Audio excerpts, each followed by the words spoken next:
Grüezi miteinander. So. Es ist wieder soweit. Es ist wieder mal Mittwoch. Ich bin der Troy. Ich streame auf meinem privaten Channel twitch.tv/TroyHammaren. Und jeden Mittwoch streame ich hier für brack.ch. Und tatsächlich, wir machen heute wieder weiter mit Satisfactory, weil es letztes Mal echt spannend war. Also spannend, ich habe es recht cool gefunden. So den Anfang wieder mal zu erleben von Satisfactory, weil es ist schon viele Jahre her, seitdem ich das Game gesuchtet habe, tatsächlich. Ja, ich würde sagen, wir machen dort weiter. Wir sind, wo sind wir überhaupt? Wir haben ein paar Gerätschaften aufgebaut. Wir sind, glaube ich, Eisen am Minen. Und Platten und Rohr haben wir, glaube ich, automatisiert. Und die werden eingelagert. That's it, mehr oder weniger. Ich weiß gar nicht. Wir sind, glaube ich, gerade bei der Hubstufe 2 angekommen, wenn es mich nicht täuscht. Aber wir schauen doch am besten gerade mal schnell rein. So, jetzt muss ich da rasch gucken, dass ich da den richtigen Speicherstand nehme. Melan, grüezi, hallo, wie geht's dir, Melan? Wer ist denn da? Der Troy, Melan. Schön hast du auch hierhin gefunden, Melan. Wie hast du mich gefunden, Melan? Hast du das auf Discord gesehen? Auch da Melan halt Schweizerdeutsch. He? Ich streame da für meinen Arbeitgeber brack.ch. Wir halten das Ganze halt Schweizerdeutsch. Aber ich hoffe, du verstehst das meiste. Melan, geht's dir gut? Mir geht es gut. Wie geht es dir? Ja, in Discord gelesen, alles klar. Ich kann mich nicht beklagen, Melan. Alles gut, alles gemütlich. Freut mich, dass es dir auch gut geht. Melan, hast du Satisfactory auch schon gezockt? Kennst du das? Und Mungo, hallo, grüezi, schön, dass du da bist. Geht's dir gut, Mungo? Mittlerweile geht es mit dem Verstehen. Okay, Melan, da bin ich doch froh, So, jetzt muss ich schauen. Wie immer, ich mache jetzt da mal ein bisschen Synthwave-Sound rein. Wenn es euch nicht passt, einfach sagen. Wenn etwas zu laut ist oder zu leise ist, einfach sagen, lieber Chat. Ich kann das jederzeit anpassen. So, let's go, fortsetzen. brack.ch Stream. He? Schön teilt das Ganze, he? Damit ihr hier auf diesem Channel den ganzen Fortschritt mitbekommt, den ich hier mache. Danke, gut zu tun. Okay, alles klar, Mongo. Aber auf jeden Fall schön, dass du da bist. Und Mongo, ich muss jetzt auch noch fragen, ich hoffe, du verstehst Schweizerdeutsch, weil da hier auf dem Channel ist halt Schweizerdeutsch. Ich habe schon gesehen, mein Laptop unterstützt mich nicht in meiner Zockerleidenschaft. Oh.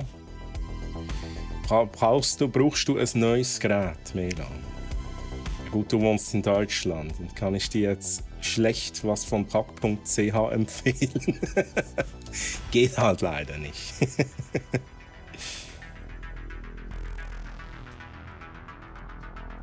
Mungo, ich bin seit über 10 Jahren mit einer Schweizerin verheiratet. Ja, Mungo, dann verstehst du mich. Ja, dann habe ich keine Sorgen, dass du mich verstehst. Mungo, hast du Satisfactory schon mal gezockt? Kennst du das?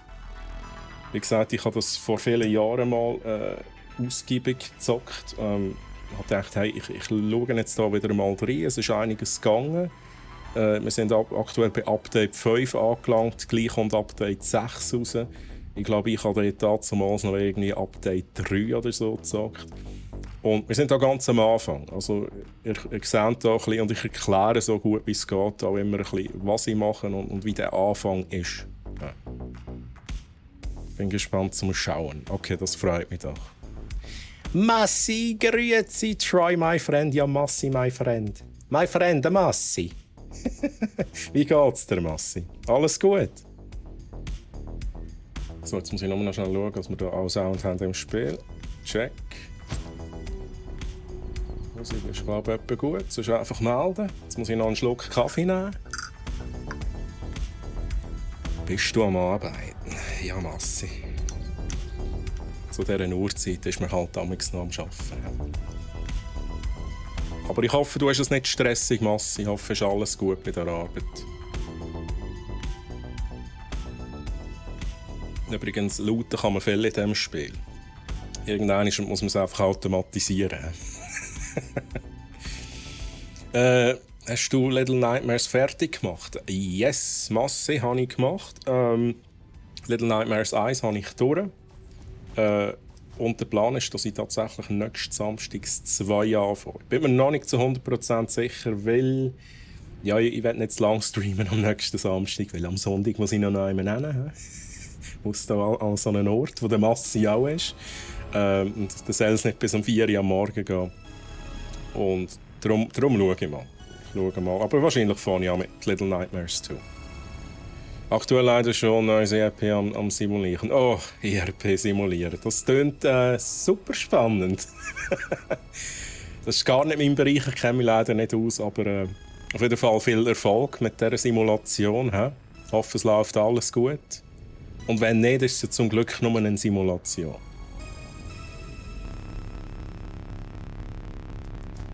Nein, ist der Massi nicht dort? Ist der Massi nicht dort? Oh, der Massi ist doch sicher dort.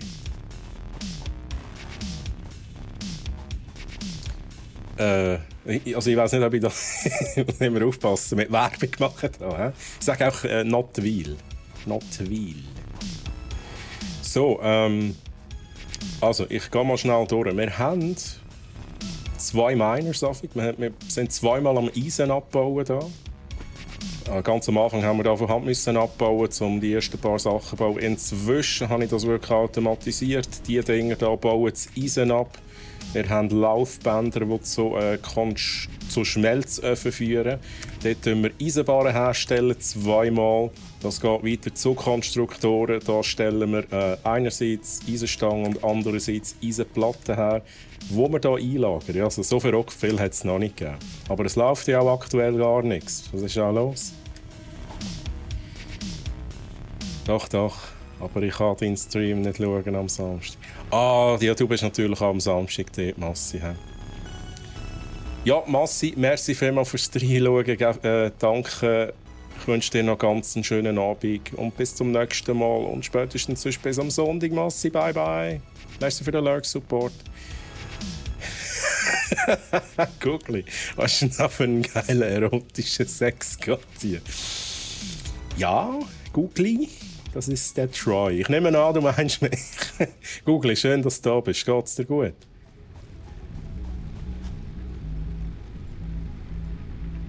Das ist ein geiler Spruch, Google. Google, wie geht's dir? Hast du eine gute Woche gehabt bis jetzt? Also jetzt ist es so sicher besser. Also wenn du einen schlechten Wochenstart hast, Google, dann ist jetzt ja sicher wieder gut, oder? Wenn du da bei mir bist. Ui, Prag hat ja alles. Ja, Prag.ch, Mailand, wir haben sehr viel. Sehr viel. Kannst du mal ein bisschen stöbern, aber auf Deutschland schicken wir leider nicht. Ja, der träume jede Nacht davon, mein Idol und Family-Friendly da, Family-Friendly. Du willst mich am Hero-Fest treffen. Ja, Google, da bringen wir schon hin. Du musst mich einfach finden. Ich verstecke mich am Hero Fest. Du musst da mal ein bisschen weitermachen. Was wollte ich sagen? Das ist übrigens unser Hub, also unser wichtigste Gebäude. Das kann man, glaube ich, auch nur einmal bauen, wenn es mich nicht täuscht. Und das Ding da habe ich irgendwie letztes Mal ein bisschen doof platziert. Darum, ich muss da zuerst mal wieder schauen. Das möchte ich schnell wegnehmen, merci. Ich tue das schnell abbauen und baue das noch anders hin. Ist mir irgendwie immer ein bisschen weggekommen. Und übrigens als Info, man kann tatsächlich Gebäude abbauen und neu aufbauen. Ohne dass man, also Materialien bekommt man zurück, das möchte ich mit dem sagen. Ja, also, Guckli, das ist der Automat, ich klicke jetzt da nicht auf Allow.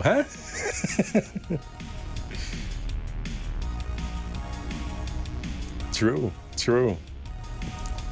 Also, wir bauen das nochmal schnell. Was habe ich jetzt abgebaut? Die Werkbank. Da können wir diverse Sachen herstellen. Ist, glaube ich, jetzt aktuell. Mal den Miner, den portable Miner, können wir da auch herstellen. Sonst noch nicht viel, ehrlich gesagt. Jetzt muss ich schnell schauen, wo ich das Ding hinbauen will. Da. Hier. Wir bauen das direkt hier an.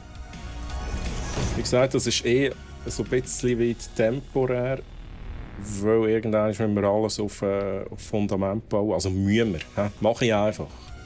Ist, für die Ordnung und so ist es noch wichtig. Und dann ist alles in einem Grid. Man kann besser bauen, man hat nicht irgendwie Felsen. Gut, man muss natürlich die Fundamente so bauen, dass die Felsen natürlich unten dran sind. Googli! So, jetzt muss ich schnell überlegen, was haben wir denn letztes Mal überhaupt freigeschaltet? Wir sind tatsächlich letztes Mal zu der Stufe 2 gekommen und haben aber hier noch nichts ausgewählt. Wir haben Stufe 1 durch. Wir schauen jetzt noch mal schnell. Nein, das ist auch nicht wahr. Nein, ist Stufe 0 haben wir durch. Letztes Mal haben wir Stufe 0 durch upgraded. Und das ist auch die Voraussetzung, dass man auf Stufe 1 weitermachen kann. Und jetzt können wir quasi auswählen, zum ersten Mal, in welche Richtung dass wir forschen wollen, respektive upgraden. Und ich habe es vorhin erwähnt. Fundamente. Wir schauen noch schnell Logistik. Ein Splitter ist irgendwann auch nice. Aber so viele Produktionen haben wir noch nicht am Laufen, dass wir sie jetzt schon zwingend bräuchten. Wir könnten vielleicht ein bisschen optimieren. Wir könnten mehr Zeug herstellen. Wahrscheinlich könnten wir noch 2 Fabrikatoren mehr machen. Mit unseren 2 Eisenerz-Miner. Das ist nice to have, denn sicher. Jetzt muss ich schnell schauen. Stufe 2 ist wahrscheinlich sowieso noch nicht relevant. Motorsage hätten wir da. Muss man irgendwie schon haben, oder? Eine Motorsage. Da, das ist noch wieder interessant. Schnellere Förderbänder. Ich gehe mal richtig Basis aufbauen. Ich will Fundament bauen, weil dann kann ich so früh wie möglich das Bestehende auf Fundament bauen. Ich muss nicht irgendwie noch x Gebäude mehr abbauen vorher. Also nehmen wir das als Meilenstein. Wir haben wie immer hier oben die Anzeige, was wir alles brauchen, was wir reinlegen müssen, um das Upgrade freischalten. Das heisst, wir brauchen 200 Beta, 100 Eisenplatten, 100 Eisenrohr. Jetzt schauen wir schnell. Was natürlich auch ist, ich bin hier nicht auf einem dedicated Server, gibt es aber tatsächlich. Und übrigens, lieber Chat, man kann das auch zusammenspielen. Das Spiel kann ich nur empfehlen. In Coop macht das wirklich mega Laune. Was kann ich sagen? Darum ist die Produktion nicht weitergegangen. Das wollte ich sagen. Jetzt muss ich aber schnell schauen. Hier läuft die Produktion. Ja, das sieht gut aus. Es kommt einfach nicht so verrückt viel raus. Was haben wir da? Eisenstand. Das ist schon ausgewählt. 15 pro Minute, ja, ist ein bisschen wenig. Aber irgendwie habe ich das Gefühl, es läuft nicht. Was ist das Problem? Haben wir ein Problem? Weil dort diese Platten laufen wunderbar. Ich hätte gerne den Acer Gaming PC Nitro 50 geschenkt. Kannst du da was machen? Ja, Melan, einfach so verschenken ist ein bisschen schwierig. Es gibt aber ab und zu mal ein Giveaway. Aber Melan, auch da wieder, ich weiss nicht, ob wir denn das auch auf Deutschland schicken. Da müsstest du dann in dem Moment wahrscheinlich fragen. Da. Aber ab und zu haben wir ein Giveaway. Aber das heisst natürlich nicht, dass jetzt im nächsten Giveaway der Acer Gaming PC Nitro 50 kommt. Ja? Also Melan, sorry. Ich hätte gerne eine Flatter geschenkt. Guckli, am Hero Fest kannst du sie abholen, ist gut. Ich nehme eine mit für dich. Der Massi gerade wieder da. Giveaway und er ist gerade wieder da. Gerade Ausrufezeichen Win am besten. Ich gönne alle, jeder Massi gönnt jedes Giveaway. Geil. Also, wir müssen herausfinden, was da nicht gut ist. Was ist hier nicht gut? Wait a second. Geht da nichts? Haben wir keinen Strom? Was ist das Problem? Da hängt es. Kein Strom. Was? Kein Strom?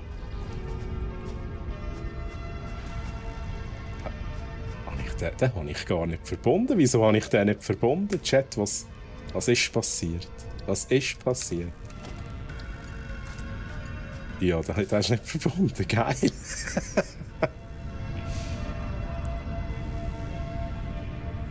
Die habe ich aber schon. Milan hat 8 Punkte. Ja, also, ich kann dir schon mal sagen, meistens Milan braucht es. Jetzt weiss ich es nicht. Nein, ich sage lieber nichts. Bei mir braucht es einmal 200 Punkte. Ich sage nichts. Ich kann so viel sagen, Milan. Es braucht ein bisschen mehr als 8 Punkte, wenn du beim nächsten Giveaway mitmachen willst. So, also, jetzt läuft es. Geil. Wahrscheinlich ist das letzte Mal die ganze Zeit nicht gelaufen. Also, was jetzt hier passiert, Eisenbahnen gehen rein, es füllt sich auf bis zu einem 100-Stack. Es mag nicht ganz nachher natürlich mit konstruieren. Aber jetzt bekommen wir hier Eisenstangen rein. Ja, jetzt müssen wir halt noch ein bisschen warten. He? Ui, Massi, 954 Punkte. Gott, verdammt, Massi. Du bist nur da wegen diesen Giveaways. So. Eisenplatten nehmen wir auf jeden Fall. Übrigens hier netter Lifehack im Satisfactory, wenn man säckelt mit Shift, sich so slidet, genau slidet und dann direkt kumpelt, ist man sehr schnell unterwegs, wenn man das wiederholt macht. Also sehr schnell. Man ist ein bisschen schneller unterwegs als sonst. Aber ich habe es nicht immer im Griff.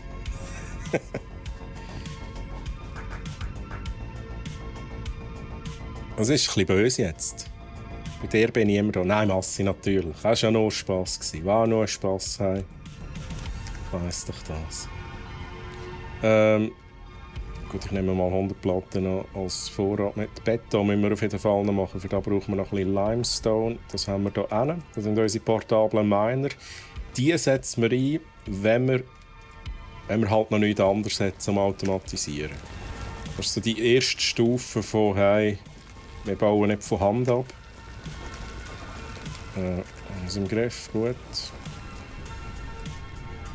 Und hier an unserer Werkbank können wir jetzt mit dem Kalkstein können wir Beton machen. Let's go. Also ciao, ciao. Bye bye, Massi. Kann mir jemand was gewinnen und zu mir schicken, Milan? Das, wenn du das so mit Chat kannst vereinbaren, einen Deal machen? Wieso nicht? Wieso nicht? Wie gesagt, der Massi, der Bionic Max, der gewinnt immer. Kannst du ihn mal fragen, Milan. Spielst du eigentlich WoW Classic? Siehst du aus wie der typische South Park W. Wow, Googly. What? So, ja, ich weiss schon, was du meinst von South Park. Ja, das ist ja schon fast ein Meme. Sehe ich so aus wie der? Das ist jetzt ein bisschen frech, Googly. Sehe ich so aus wie der? Nein, ich habe mal WoW gespielt tatsächlich. Vor langer Zeit. Das ist, dort, wo es noch besser ist. Also, ja, es ist eigentlich WoW Classic, da hast du schon recht. Ich habe mal WoW Classic gespielt, wo Max Level noch 60 war. Du findest den erotisch. Ui, Guckli. Spezieller Geschmack. He? Jedem das seine. Wir haben auf 68 Beta. Da kommen wir nie hin. Ich brauche da noch ein paar mobile Miner, portable Miner. Ich habe sogar noch hier in der Kiste drin. Ja, ihr seht, ich bin nicht so gut vorbereitet auf den Stream. Da hat die letzte Mal einiges besser vorbereiten können. Nein, nicht aufheben.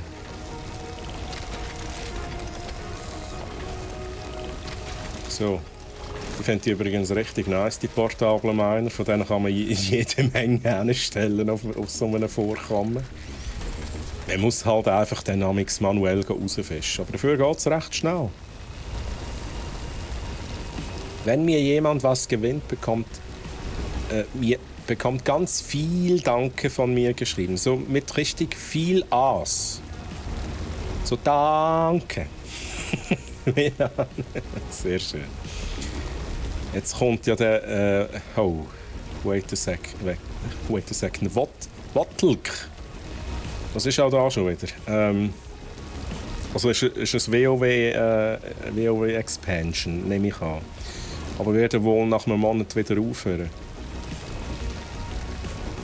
Und sogar auf Schweizerdeutsch. Ein Merci, Melan. Ein Merci musst du dann schreiben. Wie heisst es auch ausgeschrieben, Googli? Wattelk. Ich habe halt WoW da nicht mehr so richtig nachverfolgt, aber ich habe das letzte gelesen. Aha, wait a second. Jetzt komme ich aber nicht mehr raus. Wrath of the Lich King. Aber das ist doch schon mal gekommen. Kommt jetzt da nochmal? Kommt jetzt einfach nochmal von vorne anfangen? Nein, ich habe gemeint, es kommt doch nochmal etwas ganz Neues. I don't know, Googli. Aber in dem Fall für WoW Classic. Interesting. Ich habe immer gedacht, die bleiben jetzt dort. Weißt du, das ist jetzt Classic, aber dann irgendwann sind sie wieder auf dem aktuellen Stand. Oder ist die Idee, dass die einfach jetzt, keine Ahnung, 10 Jahre nachher sind, Classic-Server? Ich habe bei Merci den Drang, es Französisch auszusprechen. Melan, das kannst du auch machen. Merci. Merci. Ich habe, ja. Das hat ein bisschen Französisch gestöhnt, aber ich kann sonst nicht Französisch reden. So, wir nehmen hier raus. Limestone. Er geht wieder den Platz aus. Ich muss schnell abladen.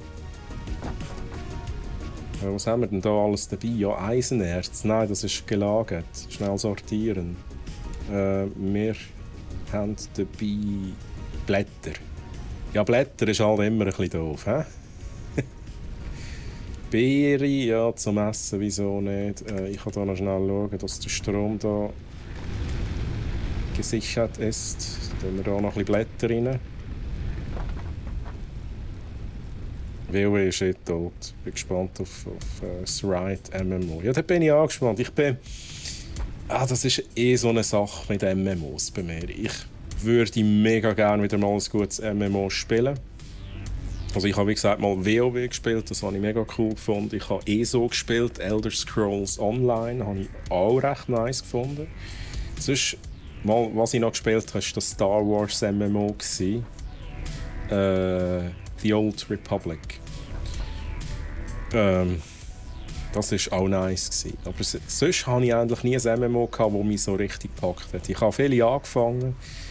Ja, SWTOR, genau. Star Wars The Old Republic. Es war nice. Also vor allem einfach, als es rausgekommen ist, bin ich dort rein und habe mega Fun gehabt. Ich habe es wirklich gut gefunden. Aber dann ist es so ein bisschen, es ist ja dann immer irgendwie schlechter geworden und ich glaube, irgendwann ist es Free-to-Play geworden mit den ersten Paywalls. Aber dort habe ich schon aufgehört. Ich habe einfach irgendwie so ein bisschen beobachtet, nachher, wie so ein bisschen Bergtor abgeht. Aber was ich sagen will, ich warte eigentlich schon wieder mal auf so ein MMO, das mich packt. Aber ich habe immer gemischte Gefühle. Es ist immer so, ich würde gerne wieder mal ein geiles MMO spielen, aber ich will es nicht suchten. Und das ist ein schmaler Grat. So geil finden, aber nicht so geil finden, dass ich es nachher suchte. Das ist schwierig. Und darum, es gibt auch so MMOs, wo ich denke, hey, nein, weißt du, ich probiere es gar nicht. Nicht, weil ich das Gefühl habe, es ist schlecht, sondern weil ich das Gefühl habe, ich will einfach nicht in die Sucht reinkommen und auch nichts mehr anderes zocken. Nein, früher habe ich noch nicht einmal früher habe ich wirklich Zeit dafür gehabt. Aber jetzt habe ich noch weniger Zeit für ein MMO irgendwie. I don't know. Wie geht's euch, Chat? Googli? Du freust dich auf das neue Riot MMO.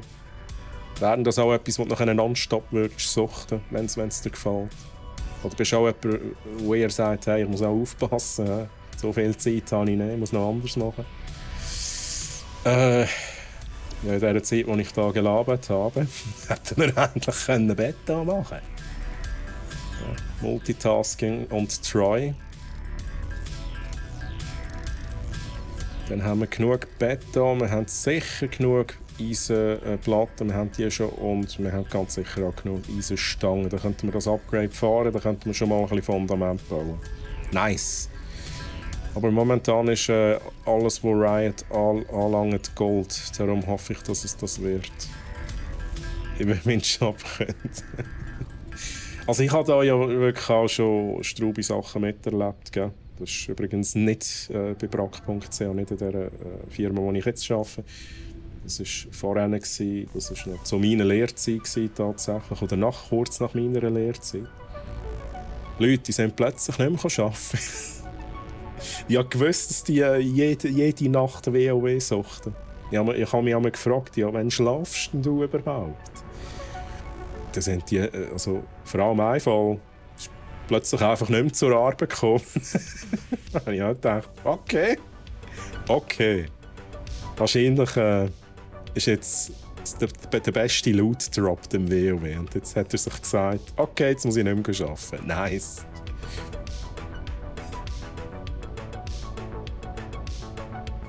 In meiner Lehre habe ich dazu mal mit WoW Classic angefangen. Ich glaube eben auch. Bin mir nicht mehr sicher. Mal war es ziemlich sicher noch während oder gegen Ende Lehre gewesen. Aber so... Ich glaube, so richtig gespielt...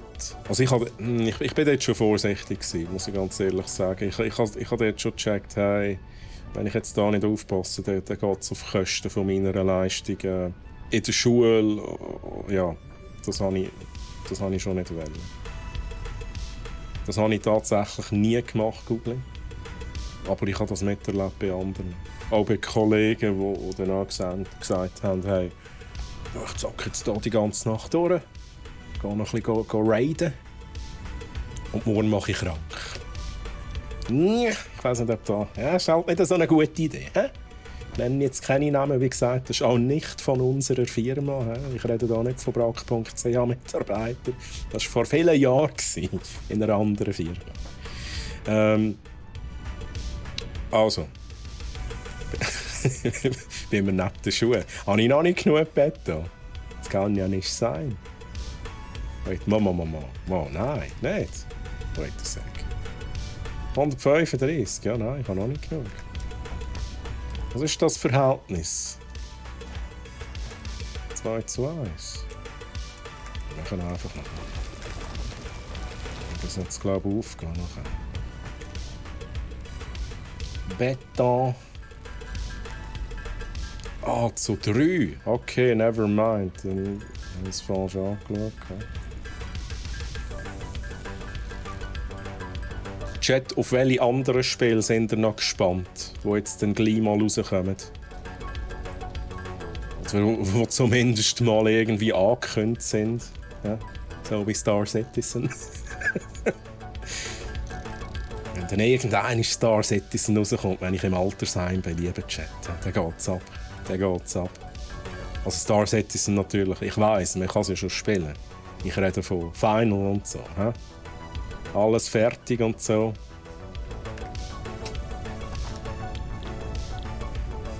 So, 200. Wir tun Platten. Habe ich jetzt wirklich nicht mal. Ich habe genug Platten. Das ist ein bisschen verwirrend.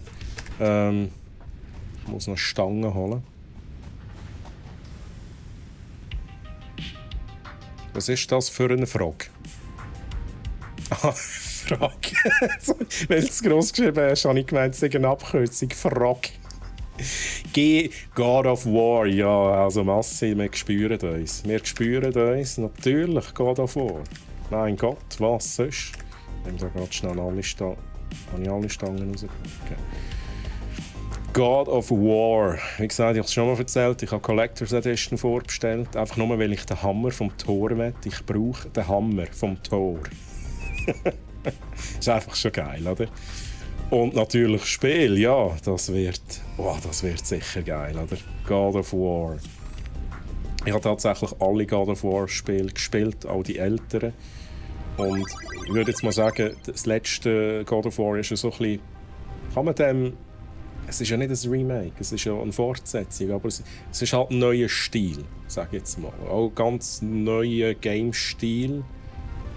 Es ist alles ein bisschen langsamer, aber ich habe die Story, die die erzählt haben im letzten God of War, ist echt geil. Ja. Und ich finde es auch geil. Nordische Mythologie, ja, kann man jetzt auch sagen, ist übersättigt aktuell. Ja, ich habe nicht genug davon bekommen, ehrlich gesagt. Nordische Mythologie ist Liebe. Melan, danke dir für deinen Follow. Mega lieb, Melan. Willkommen hier bei uns. Aber schon schlimm. Collectors Edition, noch nicht CD. Ohne Disc. Über das haben wir es auch schon mal gehabt, Masse. Und ich muss ganz ehrlich sagen, ich glaube auf meinem Channel haben wir mal die Diskussion darüber gehabt. Ich muss ganz ehrlich sagen, mich stört es nicht. I know. Ich verstehe es. Mich stört es nicht, weil ich brauche die Discs nicht. Ich bin nicht jemand, der im Regal die Discs sammelt. Es gibt aber ganz viele Leute, die das gerne wetten. Man geht auch tatsächlich immer mehr weg von diesen Discs. Ich hätte noch einen PS5 mit Disc, also von dem her, es würde schon funktionieren. Ich finde es tatsächlich ein bisschen schade, dass sie nicht einfach irgendwie eine Lösung gefunden haben, dass man die CD oder was auch immer, die Blu-ray ist sie wahrscheinlich, mit dabei hat. Aber dann halt auch einen Digital-Code. Aber dass du natürlich dann nicht wie 2 Spiele bekommst, das ist wahrscheinlich ein bisschen tricky. Wie löse ich das? Da kann ich wiederum verstehen, dass sie vielleicht dort gedacht haben, hey, aber wie machen wir denn da? Dann bekommt jeder 2 Games und kann eins verschenken. Man muss wie beide Seiten können, befriedigen. Das heisst, die den Key wollen, und ich bin einer von denen, ich will den Key, aber ich will auch die Collectors Edition. Ich will den Hammer. Also etwas Physisches. Ich muss schnell schauen, da wir müssen hier beobachten, was da passiert. Das ist schon noch ein bisschen tricky. Ich habe nur eins gezockt. Ascension. Also Masse, ich kann dir wirklich alle empfehlen. Ist echt gut. Ist einfach auch ist recht brutal, aber es ist echt krass. Die gewisse Szenen auch schon bei God of War 3. 3 ist es, glaube ich. Wo er dort mit dem Kronos, die es gespielt haben, wissen, was ich meine. Das ist so ein Steinreis. Das ist riesig. Und du kletterst dort auf und auf dem Weg hast du noch Gegner, die du besiegen musst. Es ist so geil gemacht. Einfach so Sachen finde ich nice. Ich verstehe das aber schon für die Nachwelt. Ist das ein bisschen blöd? Ja. Ich verstehe wie beide Seiten. Das Beste wäre gewesen, wenn sie eine Lösung gefunden hätten. Collectors Edition. Du bekommst deinen Key, kein Problem. Du bekommst deine Disc, kein Problem. Da wäre das Beste gewesen, finde ich. Ja, die haben etwa 300 PS3 Games, die kann ich immer noch zocken, ohne dass ich zuerst schaue, ob... Ja, das ist halt schon... Und du kannst es halt einfach auch jemandem auslehnen. Es ist einfach schon nice. Das ist halt ein bisschen weggefallen. Das war ja dort schon die Diskussion, wo das so ein bisschen aufgekommen ist mit hey, Konsolen haben jetzt keinen Disk-Slot mehr. Vorwiegend ist es Download. Ja, ist ein schwieriges Thema.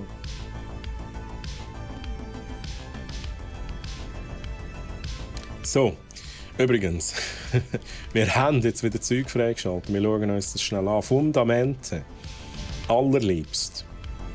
Und jetzt würde ich sagen, wir probieren das noch schnell. Ja, aber Faro, grüezi Faro. Ich muss winken. Faro, hallo. schön, dass du hier bist, Faro. Der Faro hat das Symbol drin, dass er nichts hört. Darum muss ich da ein bisschen mit Gestik und Mimik arbeiten. Ja, das wird ein ewiges Thema sein. Mass, ich werde dich da nicht vom Arbeiten abhalten. Aber es ist gleich schön, dass du immer wieder schreibst. Faro, wie geht es dir? Wie geht es dir? Was mache ich da? Ich muss gehen, vielleicht komme ich später nochmal. Melan, schön, dass du vorbeigeschaut hast, Melan. Und vielleicht bis später und sonst noch einen ganz schönen Tag, eine ganz gute Woche wünsche ich dir. So, Fundamente. Jetzt kommt der Moment, wo ich angeteasert habe. Irgendwann wird man alles auf Fundament bauen. Und ich glaube, wir fangen jetzt hier auch an.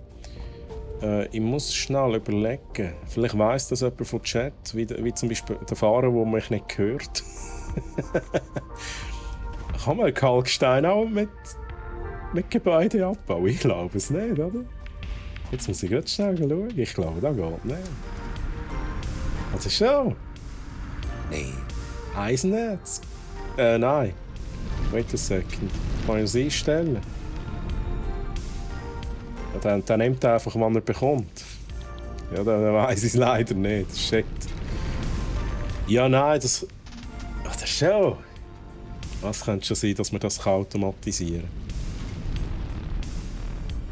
In dem Fall nächstes Mal, wenn ich sage, das Factory Stream auch dabei.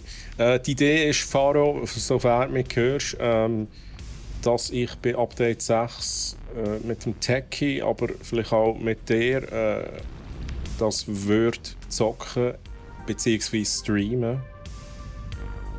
Aber erst bei Update 6 tatsächlich.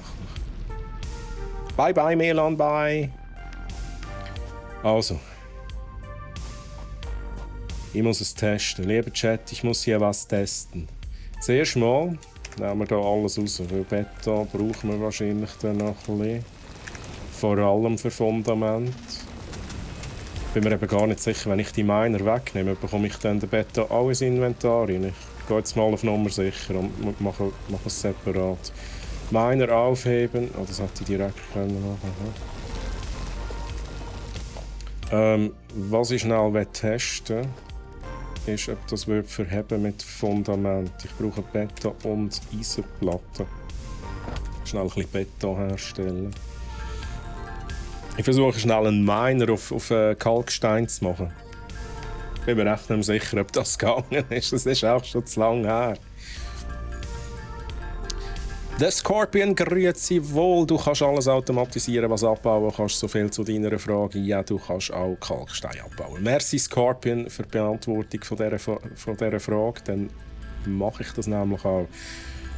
Was ich früher immer gemacht habe, ich weiß nicht, ob das Standard Practice ist, aber ich tue sogar Miner auf Fundament bauen.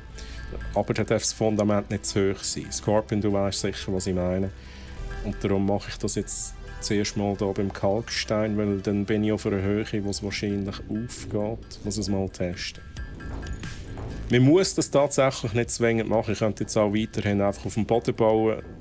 Alles easy peasy. Aber wenn man dann halt irgendwann eine riesige Base hat, und mit riesig meine ich riesig, hunderte von Gebäuden und Lagercontainer und so weiter, dann ist man froh, wenn man halt alles auf einem Grid hat, alles auf verbundenen Fundament ist, damit man nachher sauber verbinden kann.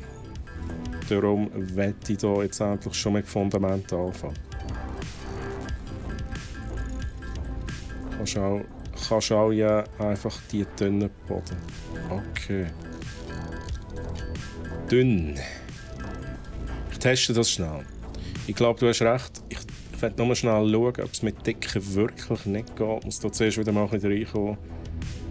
Ein bisschen Trial and Error machen da mit euch. Also. Ich nehme jetzt zuerst mal einen Dick. Ich glaube, den kann ich... Ja, das ist... Moment, aber er ist bündig mit dem Boden. Jetzt werde ich das gleich mal schnell probieren, wenn ich so einen nehme. Ich probiere jetzt das schnell mit so... Ich muss es dann wahrscheinlich wieder ab. Ich muss schnell schauen, ob das wirklich nicht geht. Da brauche ich aber wahrscheinlich noch ein bisschen mehr. Ja. Irgendwie vermisse ich das Jetpack. Oh shit, oh shit. Also.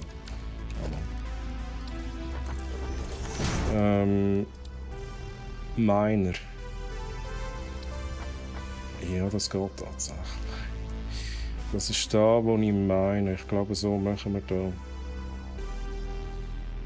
Oder ist es ein bisschen hoch jetzt fast? Schnell schauen, die Umgebung anschauen. Es kann eben sein, wenn ich es bis drüber ziehe, dass es ein bisschen hoch ist. Bin mir eben nicht mehr sicher. Probiert das mal schnell. Übrigens mit Control, ich weiß nicht, ob es da früher schon gegeben hat, Chat. In diesem Update, ich weiß nicht, 3 oder was es war, vor etwa 2 Jahren. Ich glaube, das hat es noch nicht gegeben, dass wir mehrere Sachen können auswählen und dann abbauen. Ja, easy Scorpion, easy. Ich habe gemeint, die Examen so gemacht, aber man muss halt dann wirklich schauen, weil wenn man dann ein bisschen zu hoch ist, geht es dann vielleicht dort hinten nicht mehr auf, wo wir ja auch Miner bauen wollen. Vielleicht ist es dann ein bisschen zu weit unten. Okay, die Bedienung habe ich noch nicht so ganz im Griff. Mehrere auswählen und nachher. Aha, drauflegen. Darum möchte ich schnell schauen, wenn jetzt der Stein ein bisschen rausschaut, wie das Ding angebaut wird. Ich kann es ja eigentlich schnell probieren mit denen. Ich muss da schnell die Logik wieder drin haben.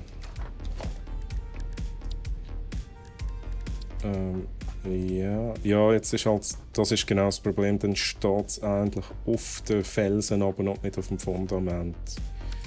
Darum wette ich das nicht. Natürlich könnte ich die schwebend bauen, die Tonnen. Das ging an, dann müsste ich aber zuerst noch schauen, dass ich es ein bisschen höher hinbekomme. Techie, grüezi wohl, Techie, schön, dass du da bist. Das ist eine neue Funktion. Ja, Techie, das habe ich früher immer vermisst. Hey. Das habe ich so vermisst. Eins nach dem anderen abbauen. Eins nach dem anderen. Techie, geht's dir gut? Geht's dir gut? Jetzt schaue ich nochmal schnell, wenn ich das ja, dann ist das Richtige genommen.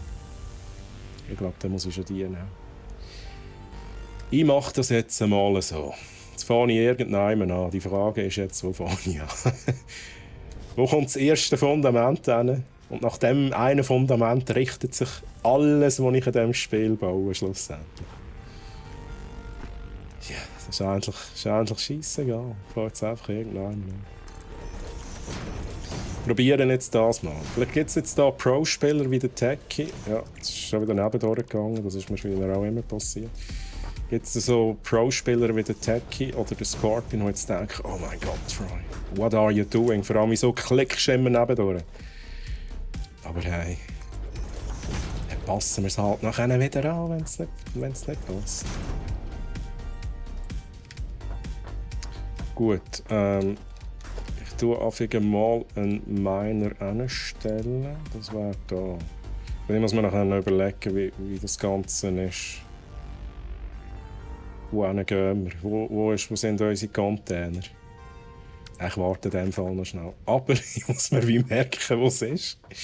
Wäre natürlich nachher ein bisschen doof, wenn ich nicht mehr weiss, wo das war. Darum stelle ich jetzt halt gleich schnell einen Miner hin. Wenn der Platz reserviert ist. Ja, jetzt bauen wir hier natürlich schön einen Hub rein. Den Hub müssen wir in diesem Fall auch schnell abbauen. Jetzt muss ich dann schauen. Platten und Beton, ja easy. Das ist eigentlich nicht so das Problem. Gibt es da irgendwie einen Trick, dass man da kann mehrere Sachen machen und so?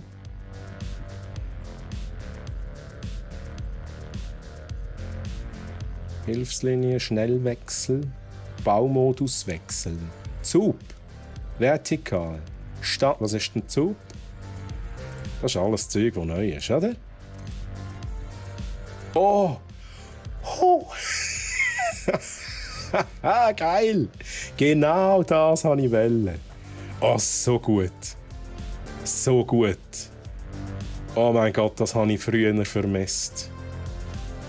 Das ist mega nice. Jetzt muss ich schauen, jetzt zuerst einmal das Hub auf Fundament haben, eins nach dem anderen. So geil. So geil. Ich habe so Freude an dieser Funktion. Was ich mich früher aufgeregt habe, dass das nicht gegangen ist. Das ist auch geil. Kann ich jetzt hier einfach ins Hub reinbauen, oder?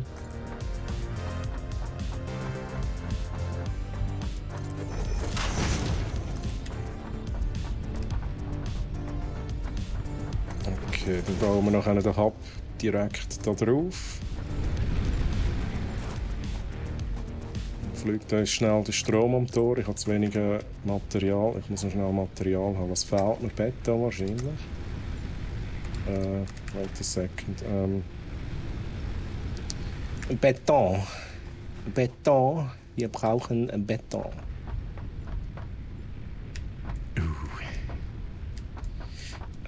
Wo bin ich? Wo bin ich hier? Nein.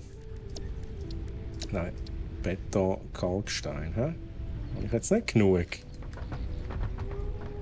Das ist wieder Zeug. Ich bin wieder nicht vorbereitet. Nachher nur sage ich. Jetzt gemeint, ich habe genug Kalkstein. Hast du schon verarbeitet? He? Ich brauche Kalkstein. Shit. Ja, ist ein bisschen doof, hä? Jetzt habe ich da schon den Miner draufgebaut. Also, ich muss schnell überlegen. Ja, I'm sorry, okay. Ist es da gewesen? Ich muss jetzt halt schnell wieder portable Miner machen für einen Moment. He?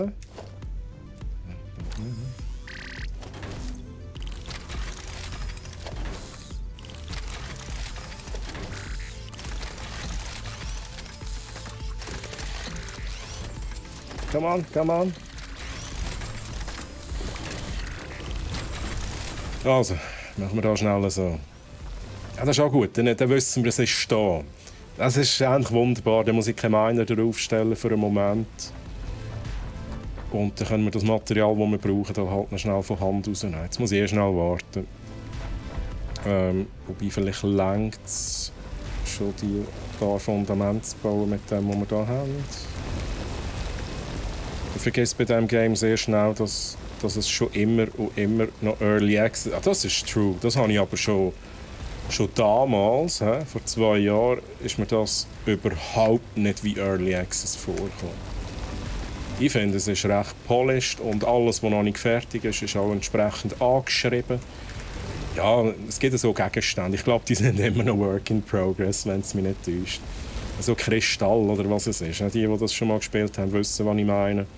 Aber da steht Work in Progress und da kannst du davon ausgehen, dass man es aktuell einfach noch nicht einsetzen kann. Also muss man nicht irgendwie Zeit verschwenden oder Lagerplätze verschwenden wegen dem.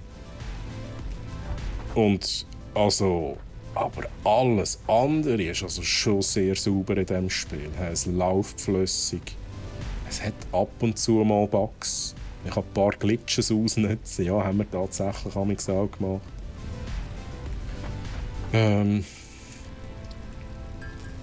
Aber ich finde das sehr vorbildlich, was Early Access anbelangt, so wie es Satisfactory macht. Erstens, es ist in einer frühen Version, also in einer frühen Early Access Version, schon sehr gut spielbar, einfach super spielbar.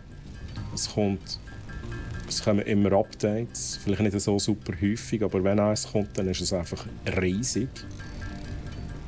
Also sehr, sehr vorbildlich. He? Es gibt auch viele andere Beispiele, wo so Games, die auch nie aus dem Early Access kommen, und auch das Gefühl hast, hey Leute, ich weiss es ja nicht, aber irgendwie wirkt es so, als würden ihr einfach das Geld wollen von den Leuten.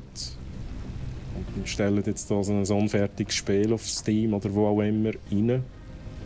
Ja, gibt es halt auch. Gut. Ich bin noch schnell fertig, dann kann ich den Hub da drauf bauen. Und das bleibt sogar in diesem Modus. Very nice. Ich will mein Jetpack. Ich will mein Jetpack. Bitte. So, jetzt muss ich schnell überlegen. Wenn ich jetzt den nehme, wo fliegen da meine Gegenstände hin? Kann ich eine Box machen? Ich muss wahrscheinlich schnell einen Container machen. Einfach temporär. Ich muss hier schnell einlagern, was ich nicht brauche. Ich habe hier so eine Box.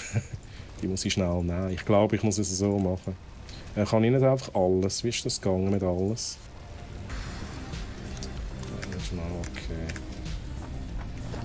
Okay. Wo ist hier die Box? Ja. Ich glaube schon, dass ich die noch ausräumen muss, oder? Ich weiss nicht, wo dann das Zeug hingeht. Der Scorpion, bin mal weg, viel Spass noch. Scorpion, merci fürs Reinschauen, hey, merci für den Tipp. Und ich würde sagen, bis zum nächsten Mal. Würde mich freuen, wenn du wieder mal reinschaust. Und einen schönen Abend noch, bye bye. Wir sagen am Troy noch nicht, dass es Drohnenpack gibt. Auf Drohnen, ja, ich habe mal irgendetwas gesehen. Alles nehmen, hä? Alles nehmen. Abbauen. Zumachen. Mit dem richtigen vielleicht. So. Upsla. Nein, OBS habe ich jetzt nicht aufladen. Ist gut.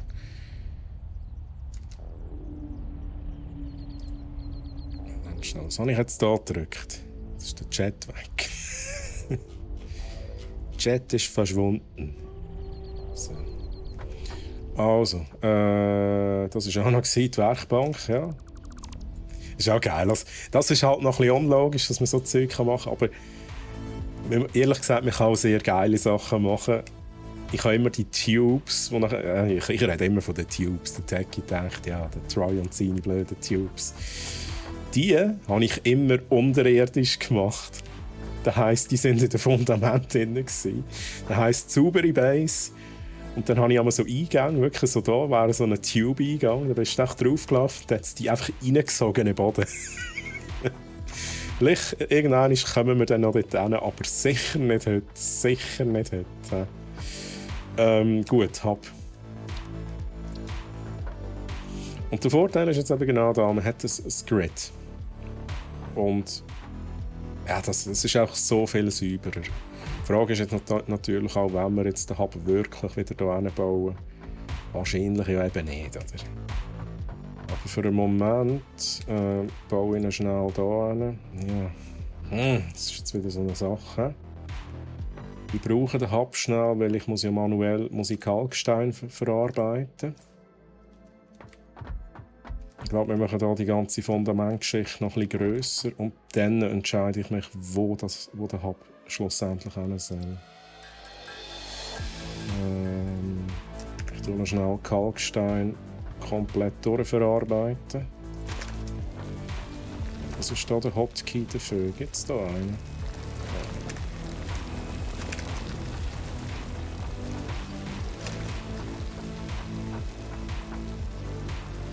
Tubes sind sehr nice. Ich möchte dich aber erinnern, dass bei unserem Projekt du für schön zuständig bist.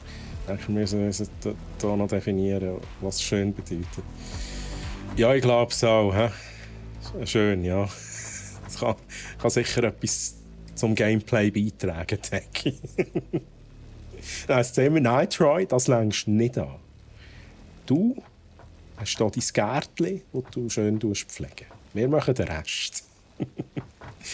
So, dann noch schnell durchverarbeiten, dann müssen wir schnell diese Platte wieder holen. Und dann kann ich könnte theoretisch wirklich auf den Kalkstein automatisieren.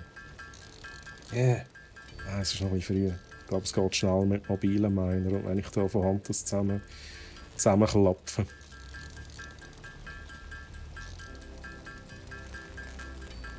Von wegen, ich werde bei Tubes im Boden gesogen.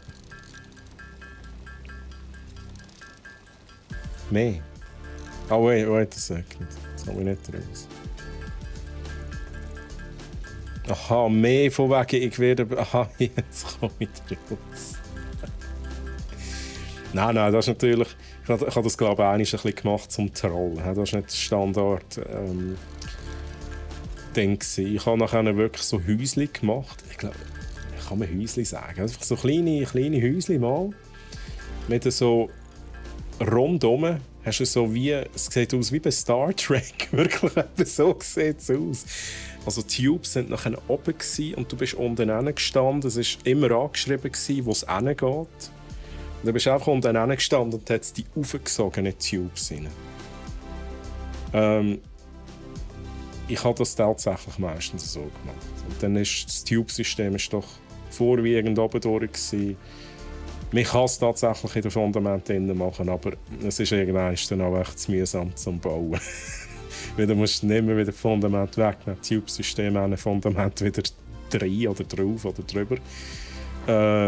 Aber auch dort habe ich geile Sachen gemacht. Die eine im Boden ein Tube-System, das aber auch schön ausgesehen haben.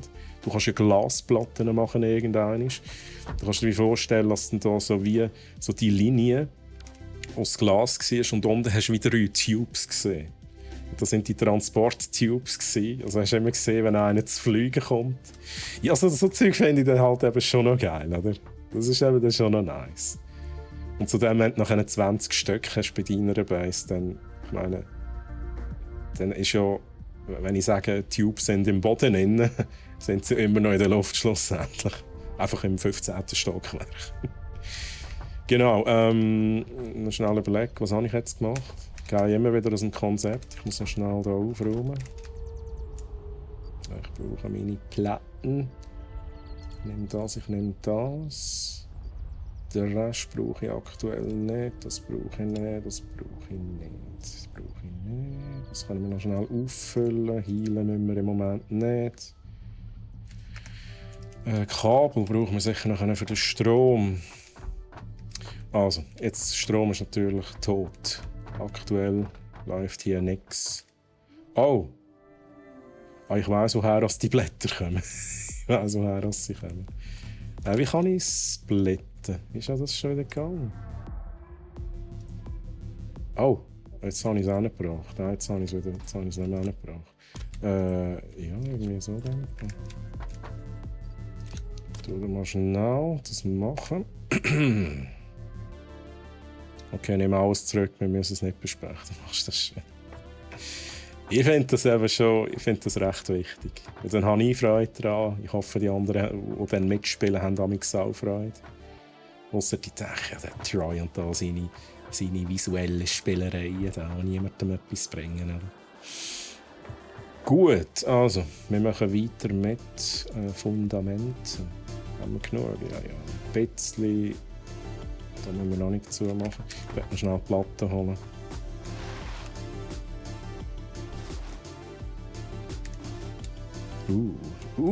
Wie ist da? Shift-Klick, keine Control-Klick. Control-Klick ist alles nehmen.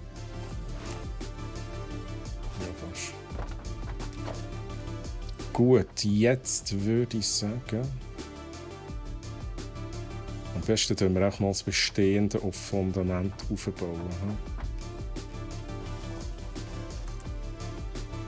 Irgendein schwebelt die Fundament wahrscheinlich wieder. Das ist schon ein geiles Feature. Aber aha, ewig weit kann ich sie nicht ziehen. Aber wait a second, oder schon? Ich war am falschen Ort gewesen, oder habe ich zu wenig Material? Ja?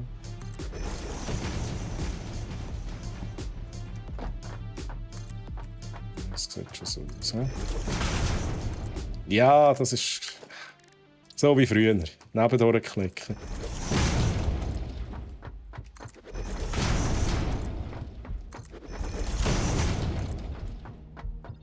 Wait a second, aber da kann ich es bis hinten ziehen. Okay. Whatever. Das ist nicht gut, weil ich kein Material drin habe. Okay. Maximum 10 Stück pro Zoom. Okay, alles klar. Ja, ich brauche mehr Beton. Also heute ist eigentlich Beton-Simulator da bei mir. I'm so sorry. Und automatisieren macht jetzt einfach noch keinen Sinn, weil da sind wir, habe ich das Gefühl, sind wir langsamer nachher.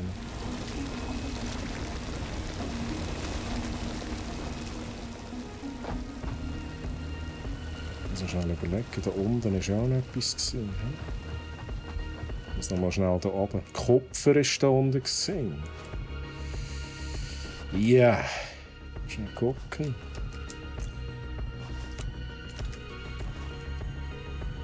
Die mobilen Miner, habe ich genug Platz? Ja, da habe ich genug Platz. Sind da nicht noch Viecher gewesen? Okay. Ja, ich nehme mit. Wenn ich jetzt das mitnehme, sammle ich beides auf. Tatsächlich. Kupfer brauche ich einfach jetzt im Moment nicht. Wir brauchen einfach nur Beton. Beton und Platten.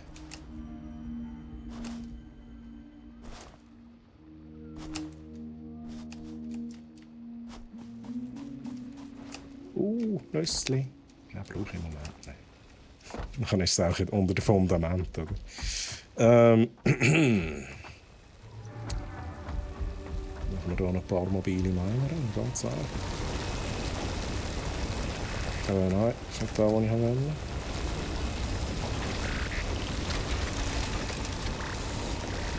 Come on, come on.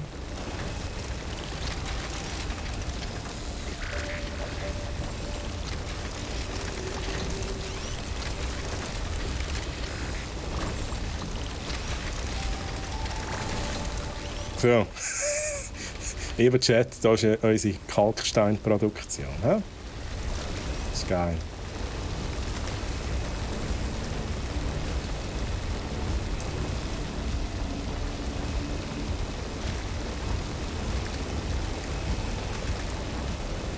Kommt gut, kommt gut. Die Siechen sind eben auch recht schnell. Hey.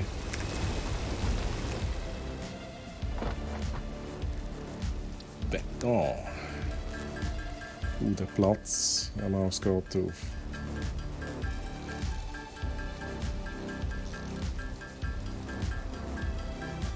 Zeki, hast du, ich weiß gar nicht, habe ich das schon mal gefragt, Update 6 auf Experimental, hast du das schon mal gezockt? Ich habe nie Experimental gezockt. Ich habe gedacht, hey, weißt du, nein, jetzt sind wahrscheinlich noch wirklich die Bugs drin. Darum habe ich dann immer ein Stable Build genommen.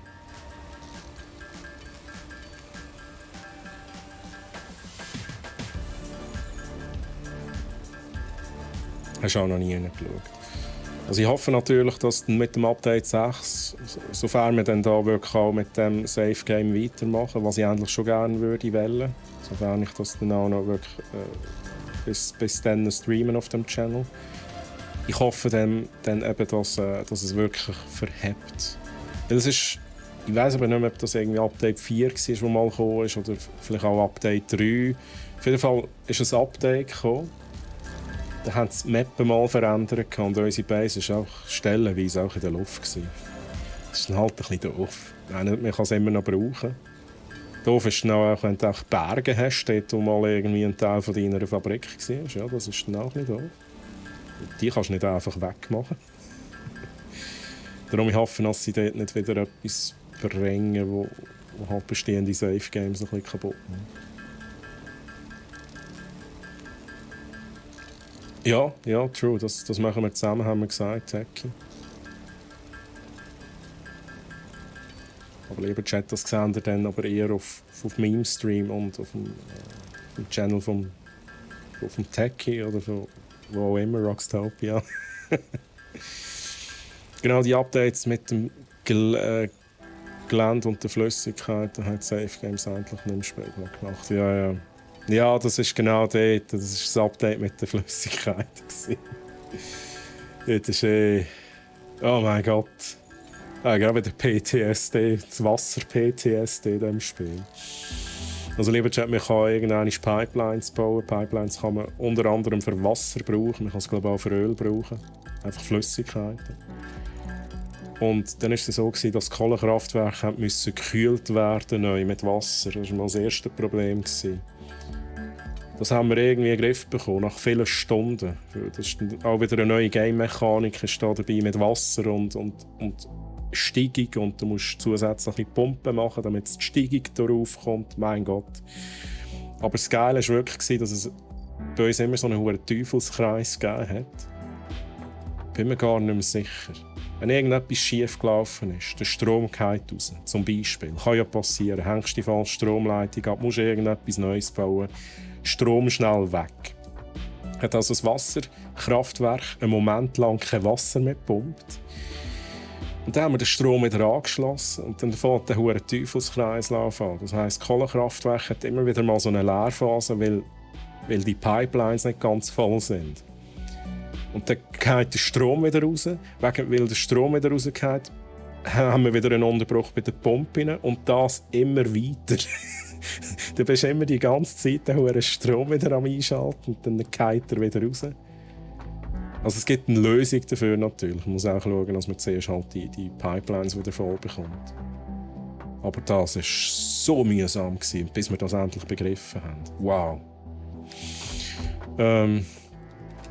Also Beton und Platten, Fundament ist das Projekt. Gut, dann ziehen wir hier noch schnell einmal über.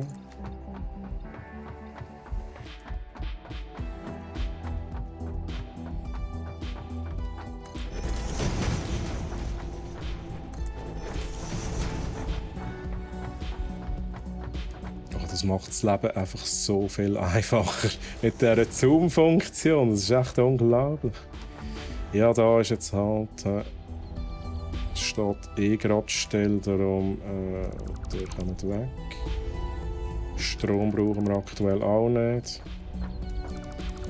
Ich baue die nochmal schnell ab, weil sonst sehe ich sie noch nicht mehr.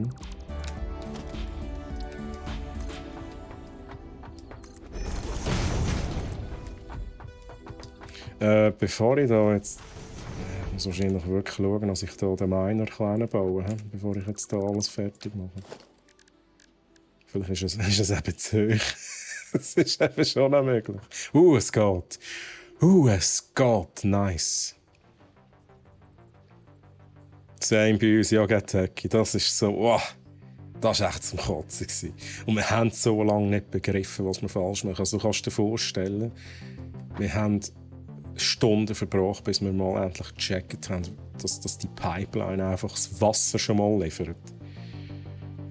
Wie das etwa funktioniert. Dann haben wir es verbunden und dann ist einfach immer der Strom rausgeflogen. Und wir haben es so wirklich stundenlang nicht gewusst, wieso. Bis irgendjemand mal begriffen hat, weil er es beobachtet hat, hey, es liegt am Wasserpegel in den Pipelines. Und irgendwann kommt kein Wasser zu den Kohlekraftwerken. So, jetzt schaue ich schnell, wie wir das machen. Ich hätte jetzt gesagt, so in diese Richtung. Mal, das behalten wir bei. Kann ich das hier schon schnell machen? Sehr gut. Wir gehen alle in diese Richtung. Das kommt gut. Chat, das kommt gut. Steht jetzt halt einfach alles schnell still, aber ist nicht so.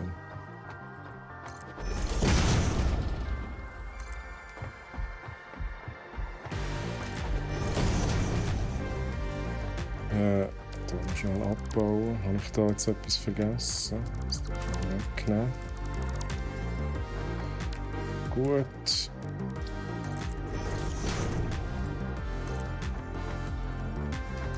Sehr gut, sehr gut. Ilja, du hast! Jetzt muss ich da wieder Zeug abbauen.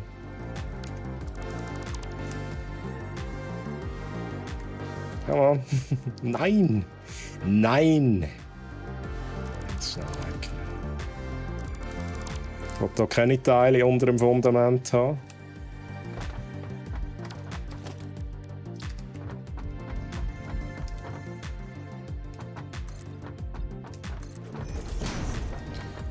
Das kommt echt gut.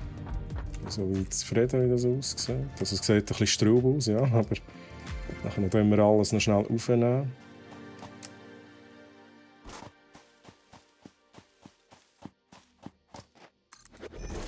Ja, die Nüssli. Ja, die Nüssli muss ich jetzt also schon noch mitnehmen, bevor sie weg sind. Gut, also. Wir haben nachher einen Cache aufgebaut mit Content. Ja, ich weiss nicht, wie wir es gemacht haben. Aber das macht natürlich Sinn. Das ist halt ein Puffer, wirklich ein Puffer, wo so in so einem Moment dafür sorgt, dass das Wasser nicht ausgeht oder beziehungsweise der Pegel immer genug hoch bleibt. So, ich nehme mich auf. Strom können wir nachher noch mal schnell komplett neu durchstudieren. Ich nehme das alles weg. Wir wissen, was wir mitmachen. Ja, die Container, hä? Ist wieder die Frage, was passiert, wenn ich jetzt die nehme? Ich kann es mal schnell probieren. Habe ich sie jetzt dabei? Nein, ich kann es nicht dabei haben. Ja, es liegt jetzt wahrscheinlich unter dem Fundament, oder? Das ist ganz einfach. Oder nicht? Techie, habe ich versagt. Wo gehen die Gegenstände hin, wenn ich den Container wegnehme? Habe ich die jetzt... Oder nein, ich habe sie, glaube ich, wirklich dabei. What the hell? Never mind, ich habe sie dabei.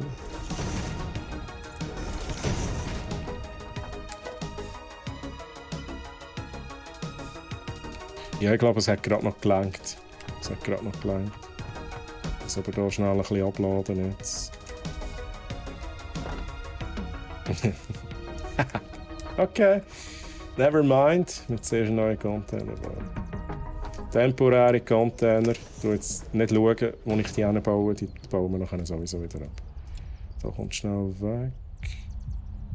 Ich tue nachher aufräumen. Eisenerz brauche ich sowieso nicht. Kupfererz auch weg. Wobei, da kann ich da wieder mitnehmen. Essen brauche ich nicht.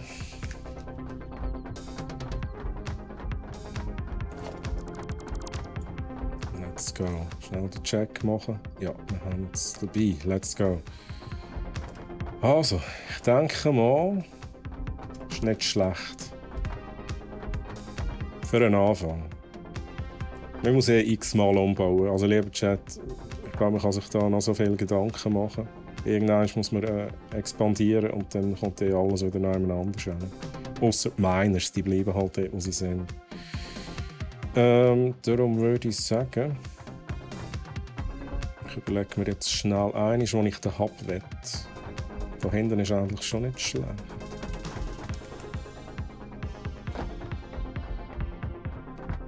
Da geht es nachher abwärts.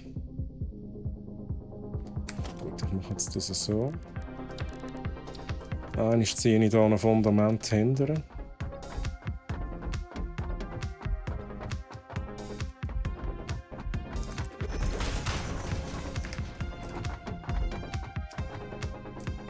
Ich brauche eine Motorsage.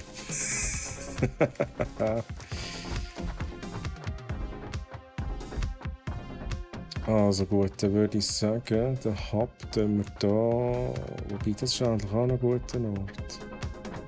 Ist das noch an einem Weg? Das ist die Frage.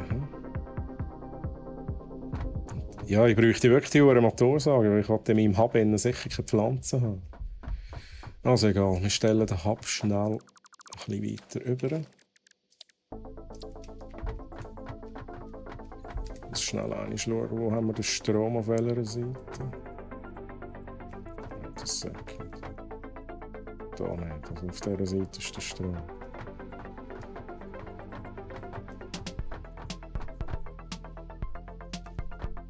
Dann mache ich das so.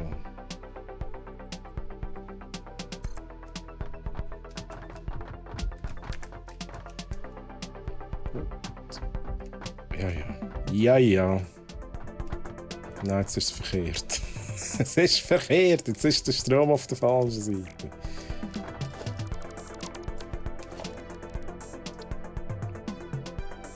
So, in dem Fall.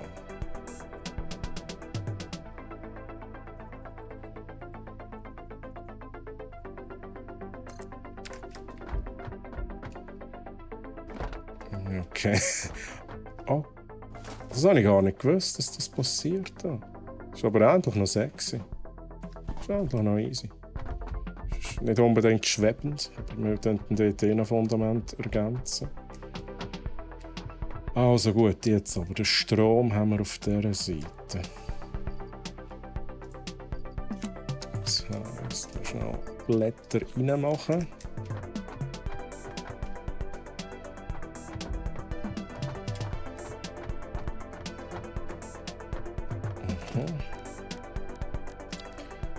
Ich tue einfach mal Strom ein bisschen vorbereiten. Ich muss dann noch schauen, wie wir das am besten machen. Das sieht jetzt halt ein bisschen doof aus. Ich habe die Strommasten gerne wirklich hier, also genau zentriert. Wir verbinden die beiden. Ich weiss gar nicht mehr. Aha, Moment, ich kann es ja eigentlich so machen. Wenn ich jetzt hier verbinde, dann baut es mir einen Strommasten, genau.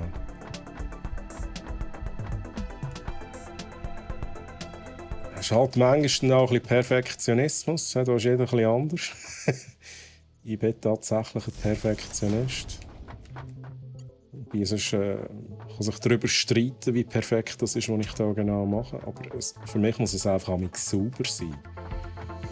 Irgendwie so ein bisschen, nicht einfach kreuz und quer. Oder? Jetzt da haben wir natürlich, da geht es halt rauf. Da könnte man theoretisch dann auch irgendwann ein bisschen aufbauen, also eine Schräge reinmachen. Aber ich glaube, da bleibt mehr oder weniger so, wie es ist. Das heisst, wir gehen hier mal schnell hier rüber.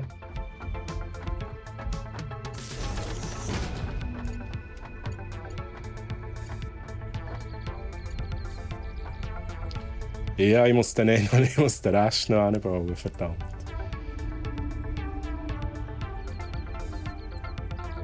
Ja, das ist jetzt wahrscheinlich nicht, Techie. Muss ich alles nochmal machen? Ich glaube es nicht. Ich habe halt immer, also was ich gemacht habe, ist halt einfach irgendwann mal ein Fundament bauen. Ich habe gar nicht, es gibt natürlich noch das World Grid. Sag mir schnell, was mir es bringt, wenn es am World Grid angeordnet ist. Ich habe es halt einfach so gemacht, da wo ich jetzt zum Beispiel habe, ziehe ich überall weiter. Aber wahrscheinlich wäre es mit dem World Grid einfach, richtig? Weil... Ja, ich weiß aber nicht, ob es das früher wirklich gegeben hat. Aber dann habe ich da einen Fehler gemacht. Ziemlich da ist das World Grid. Techie. Muss ich es nochmal neu machen? Ja, aber du hast schon recht. Aber eigentlich, das macht es überflüssig, da wo ich eigentlich jetzt mache. Das heisst, egal wo du hingehst, wenn du nach World Grid schaffst, bist du immer im gleichen Grid in. Früher habe ich es wirklich so gemacht, ich will, keine Ahnung, ich will hier über. Dann habe ich angefangen, die Huren Dinger zu bauen, weißt du denn? Damit ich im gleichen Grid bin wie die Base. Aber es ist tatsächlich ein bisschen blöd, wenn es nicht im gleichen Grid ist wie das World Grid. Ah! Shit.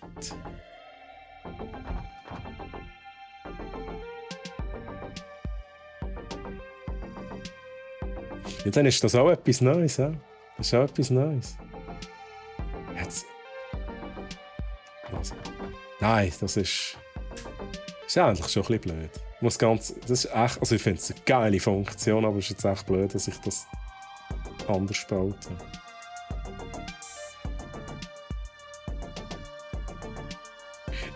Shit, ich mache sie jetzt. Ich kann mich nicht beherrschen. Ich muss das World Grid haben. I'm so sorry, Chat. Jetzt denken alle, nein, jetzt fängt er nochmal von vorne an. Ich mach's jetzt, I'm so sorry. Und Chat, so schreien die jetzt. Sagt nein, Troy, tu es nicht. Tu es nicht. Wir haben jetzt noch die Möglichkeit, das zu sagen. Aber das World Grid hat auch eine gewisse Höhe, he? Sehe ich gerade. Ich weiss aber dann nicht, ob es plötzlich zu hoch ist. Maximales Verständnis. Ich muss mal schnell einmal schauen. Das ist ein bisschen niedriger. Dann haben wir aber vielleicht da wieder das Problem, dass es eben zu tief ist. Also gut, wir machen es so. Also alles vergessen, was wir gemacht haben, lieber Chat. Wir fangen nochmal von vorne an.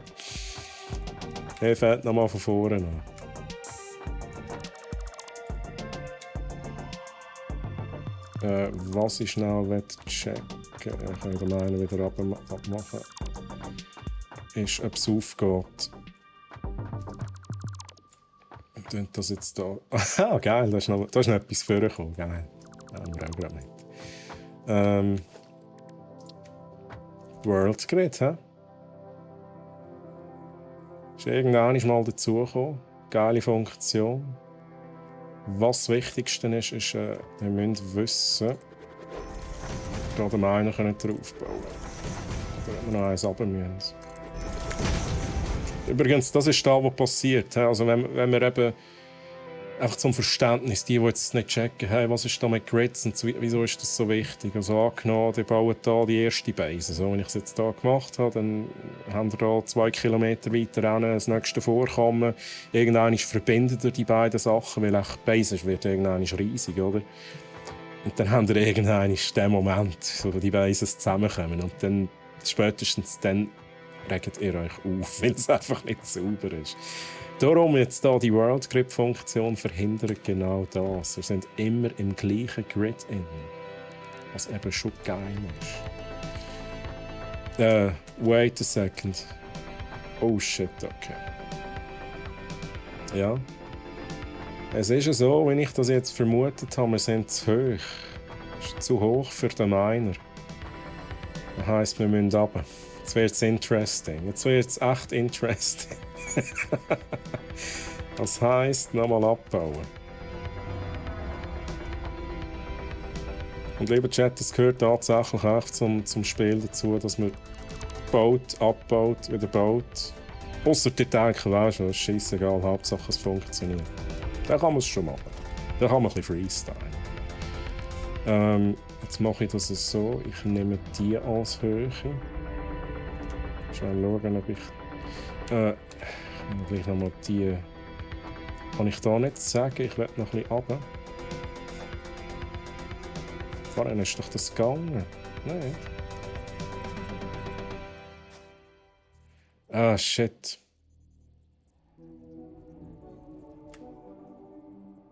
Aha, Moment. Das kann ich mit denen nicht. Ich muss die nehmen. Und ich muss die Höhe nehmen. Also, das müsste gehen. Jetzt habe ich danach bedenken, dass das Statement schon schön dort steht. Aber egal. Ich habe lieber die hier auf der richtigen Höhe. Ich muss schnell schauen, ob das auch wirklich verhebt, was ich hier mache. Nicht, dass ich alles baue und dann geht es nicht.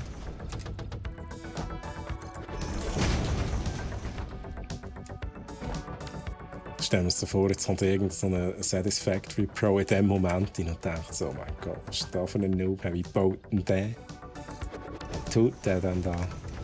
So, Miner.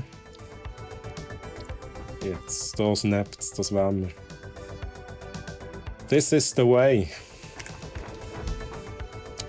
Okay. Abbauen, hä? Alles. Da muss ich mal schnell den Teil hier hin. Den Teil hier hin. Ah, das ist also einfach so wirklich die Funktion, dass man alles anwählen kann. Das ist echt göttlich, oder? Ach, wenn der Pro ist, weiss er genau, was du da machst. Ja, True hat etwas. So.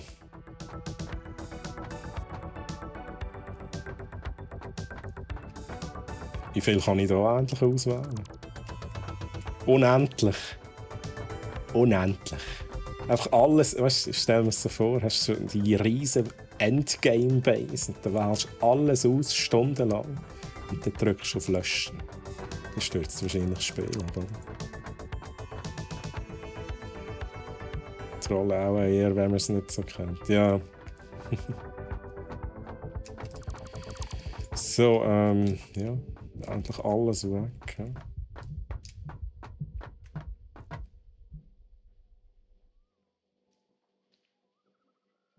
In der Mitte steht eins. Aha! Oh mein Gott, ich habe es gar nicht gesehen. Alles klar.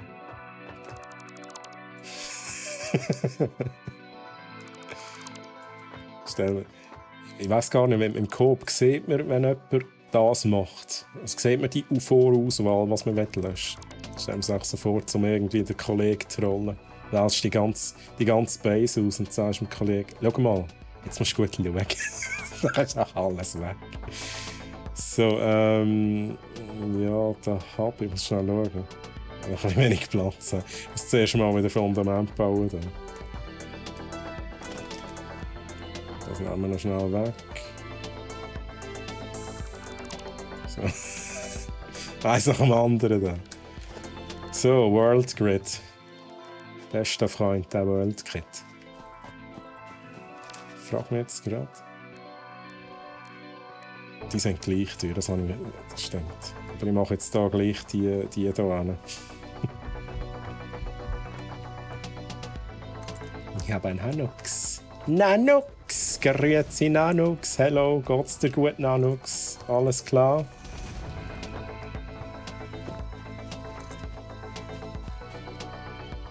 Gute Woche gehabt bis dahin.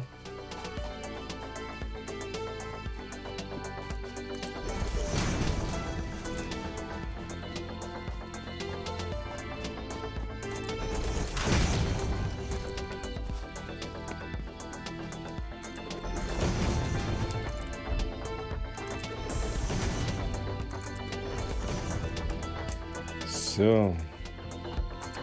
Das ist vielleicht ein bisschen langweilig, lieber Chat. I'm sorry. Upsla.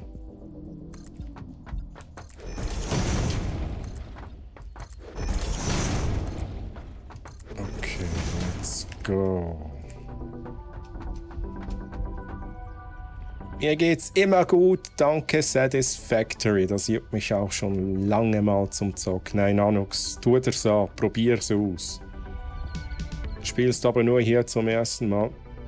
Also Nanox, ich habe das vor etwa 2 Jahren habe ich das gesuchtet. Ich habe das auch auf meinem Channel gestreamt vor 2 Jahren. Und ich glaube, es ist schon länger her. Ich glaube, es ist schon eher irgendwie 2,5 oder sogar 3 Jahre her. Aber da habe ich jetzt auch noch mal schnell einen neuen Anfang gemacht, zu dem auch einiges Neues sich verändert hat.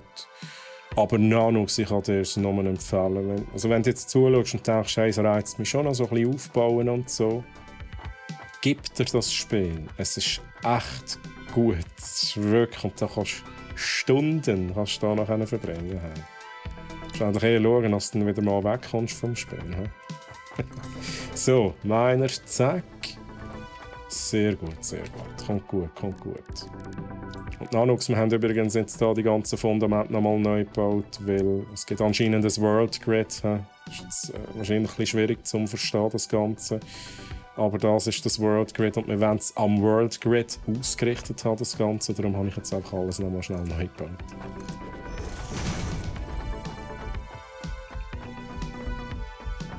Ja, das ist mein Problem. Ich mache das danach Stunden am Stück. Ja, aber so geht es mir auch. Ich habe jetzt hier tatsächlich beherrscht, weil die Idee ist ja, hey, ich streame das hier auf dem Channel, auf brack.ch. Ich will, dass ihr den ganzen Progress ein bisschen mitbekommt. Ich will vor allem auch, dass ihr einen Einblick habt in das Ganze hier. Und so habe ich eigentlich gar keine Möglichkeit, das nebenbei weiterzuspielen. Gut, ich könnte etwas anderes anfangen, aber nein.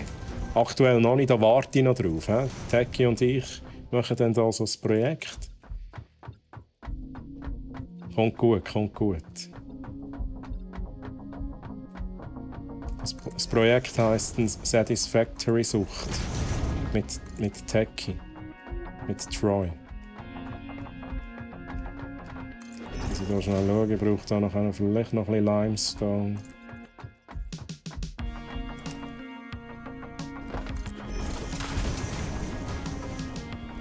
Ich müsste da ein bisschen häufiger brauchen. Ja.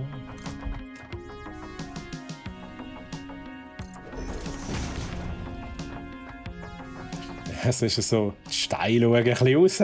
Es wird spannend, aber es ist kein Problem grundsätzlich. Es ist kein Problem. Habe ich zu wenig Beta. Satisfactory. Hey, aber das ist ein guter Name. Das ist ein guter Name, Nanox. Das habe ich gar nicht. Stimmt. Die letzten vier Buchstaben ein bisschen drehen, ein bisschen austauschen und dann haben wir Satisfactory. Nice. 300 Stunden Stream. Wenn man nicht an sich kann, einfach schauen, wie die Fabrik arbeitet. True. Wow, das... Wow, okay. Aber dann müsstest du es fast ein bisschen automatisieren. Das wäre schon noch nice. Ich stelle mir es eben so vor. Ich meine, es gibt ja Drohnen, kann man dann dort draufhocken? Ich stelle mir es auch so vor, wenn niemand aktiv spielt, aber der Stream läuft, ist auch einer auf der Drohne und schaut eigentlich immer so auf die Base ab. Also es ist niemand aktiv etwas am machen, aber das ist so wie die Kameraeinstellung und dann fliegt sie so um die Base herum. Oh wow, oh wow. Da müssen wir fast mal probieren, ob das verhebt. Einfach so einen Bruno-Charakter, der echt der Kameramann ist. So, wir nehmen hier wieder ein bisschen Kalkstein mit.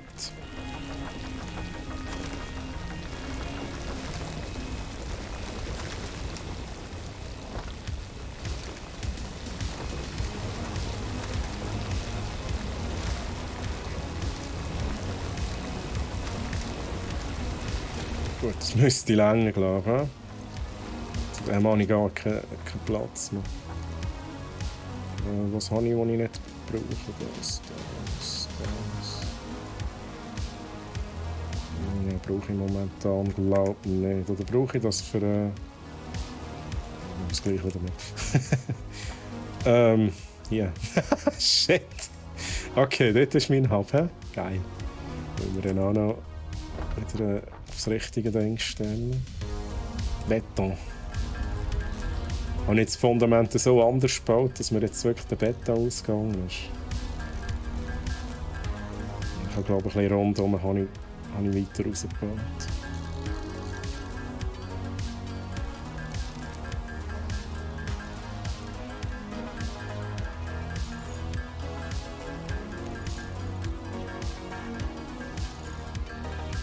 Ich freue mich ohne Scheiß. Techie-Chat. Ich freue mich auf die hohen Trucks. Ich weiss, das ist irgendwann, brauchst du die Trucks nicht mehr. Die sind nur mühsam.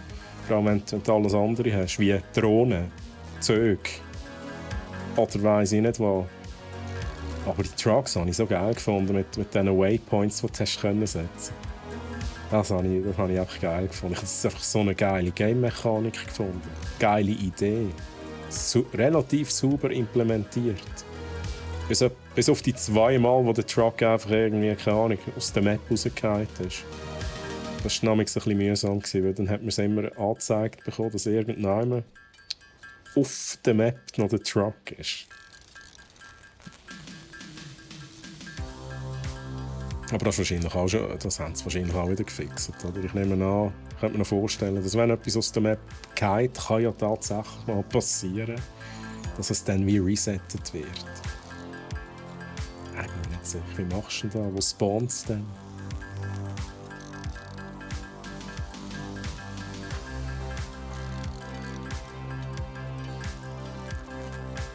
So, let's go! Beton! So, wir machen weiter.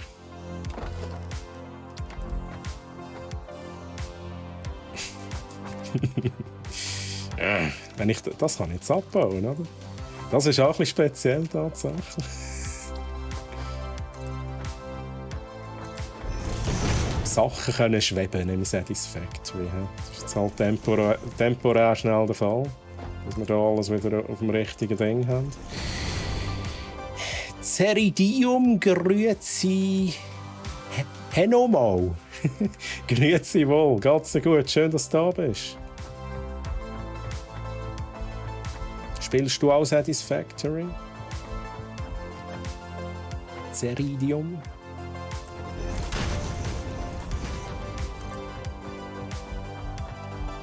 Schon? Ja, ich bin, wie gesagt, ich habe früher das gesuchtet. Frag dich nicht, was ich jetzt hier mache. Also schnell, wenn du ja kennst, ich habe angefangen, das Fundament falsch zu bauen, weil ich habe es vor Jahren mal gespielt und dort hat es noch kein World Grid gegeben. Anscheinend. Und ich habe natürlich jetzt das nicht ausgerichtet am World Grid, wo man jetzt da sieht, wenn man Control drückt. Ja? Sonst man kann einfach freestylen. Ich habe es auch irgendwann hingebaut. Und darum passt jetzt alles nochmal schnell aufs World Grid an. Einfach schnell zur Erklärung, dass du dich nicht fragst, was zum Teufel macht jeder Teil. Ist der eigentlich doof? So, Control drücken. Weißt du, das ist nicht. Wieso ist jetzt das rot so? Ja gut, den Hub können wir eigentlich auch gerade abbauen. Ja, das eben ist wichtig, tatsächlich. Also mir war eigentlich früher auch immer wichtig, dass es im Grid ist. Was aber das World Grid noch nicht gegeben hat, habe ich mir halt das Grid selber gemacht. So wie jetzt vorher. Aber es ist natürlich schon ein bisschen einfacher, wenn man das World Grid benutzt, weil dann muss man nicht jede Expansion, die man baut, aber wenn man jetzt hier irgendetwas baut, habe ich immer die Fundamente bis dort übergezogen, damit ich im gleichen Grid bin. Und jetzt musst du das nicht machen, du kannst auch sagen, hey, World Grid, weil das ist genau das gleiche Grid wie meine Base. Geil, oder? Ja, ungenügende Materialien. Und schon wieder der Beton, was ist auch los? Betonmangel. Habe ich da noch Beton eingelagert? Verdecken. Ist noch kein Beton-Cheat. Beim Sterben durch ins Nichts fallen heisst es dann, dass die Identitätskiste am Rand spawnt, wo abgehängt bist. Okay. Dort haben wir aber früher auch so. Ich mag mich noch an einen Wasserfall erinnern. Wir haben mal irgendwie einen Wasserfall anschauen oder versuchen abzubauen. Da ist irgendwie ein Kollege dort runtergefallen. Und er hat irgendetwas verdammt Wichtiges dabei gehabt. Und dann haben wir verdammt lang versucht, wieder an die Kiste zu kommen, die weit unten war. Und ich glaube, wir haben es gar nie geschafft. Aber es ist natürlich geil, wenn es dann dort spawnt, wo man es wieder holen kann. Du auch, Ceridium, okay, alles klar. Ja, dann weisst du, der Pain, den ich habe. Wir müssen hier noch schnell ein bisschen Kalkstein haben. Schnell auf die Uhr schauen. Ja, so. Wann habe ich angefangen? 25 Minuten, machen wir sicher. Mal schauen, ob wir bis dahin unsere Produktion, unsere Gebäude wieder so weit haben wie am Anfang vom Stream. Das mal aber auf Fundament. Im World Grid. Nice. So, okay. Ja, da kommt er noch weg. He? Fragt euch nicht, lieber Chat. Ja, die schweben jetzt halt für einen Moment. Jetzt brauche ich den Hub wieder. Hub. So, das ist, glaube ich, die richtige Ausrichtung. Dann machen wir das wieder genau da so ranrennen wie vorhin, oder? Spielt eigentlich keine grosse Rolle. Da tun wir noch schnell die Blättchen rein.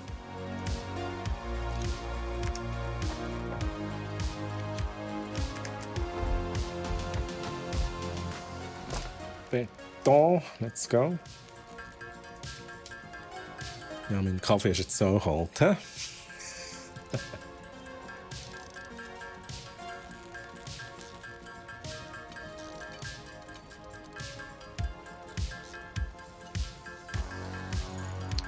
Und ja, ich weiß nicht, ob es noch für mehr reicht. So ein Viertel ab circa. Wir können sonst dann noch schnell schauen, was die nächste Upgrade-Stufe sein soll, weil das haben wir gar noch nicht ausgewählt. Vielleicht Splitter. Ich könnte mir noch vorstellen, dass es vielleicht gescheit wäre, wenn wir Splitter haben. Also für Laufbänder, he? Nicht Splitter. Nicht Holzsplitter. Laufbandsplitter.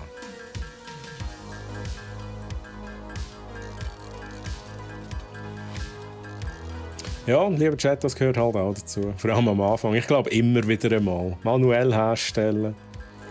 Aber es geht tatsächlich einfach auch schneller. Die automatisierten Sachen.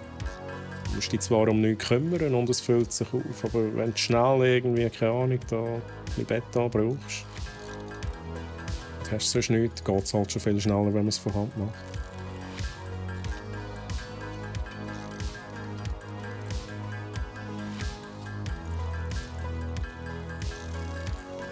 Ja, die Holzsplitter, Ceridium. Genau die habe ich gemeint. Die, wo man sich immer einfährt, wenn man da die Gebüsche mit der Motorsage kaputt machen.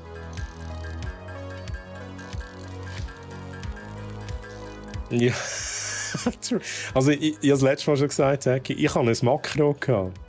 Ja, ich wollte es endlich noch einrichten, für den Stream ist voll verhängen. Ich habe irgendwie, glaube ich... Wow, wait a second. Wenn das Profil noch aktiv ist. Nein, ist es nicht. Ich hatte ein Makro, aber die Logitech-Software halt, wo ich eine G-Taste drücken konnte und dann hat es einfach geklickt. Behaltet. Oder ich glaube, Leertaste ist ja alles andere. Leertaste gedrückt, behaltet. Ja. Manchmal muss man halt da noch ein bisschen Sachen einbauen, die nicht zu der Game-Mechanik gehören. Das plus wieder halt E-Drucken. Zum Gebüsch sammeln. Ist übrigens für mehrere Games noch wertvoll, das wiederholte E-Drucken.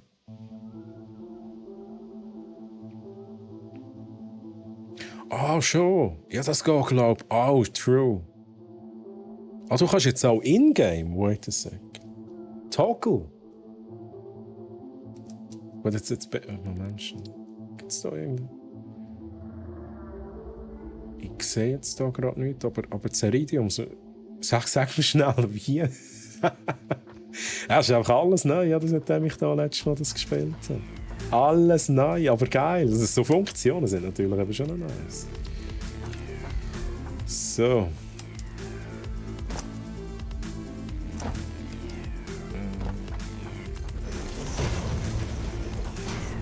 Gut, hier ist Abkund.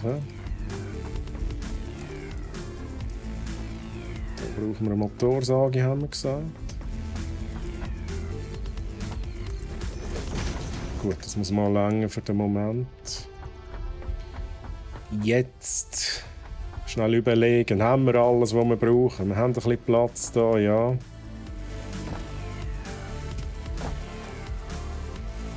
Gut, machen wir dort weiter, wo wir vorhin schon waren. Wir haben mal einmal den Strommast.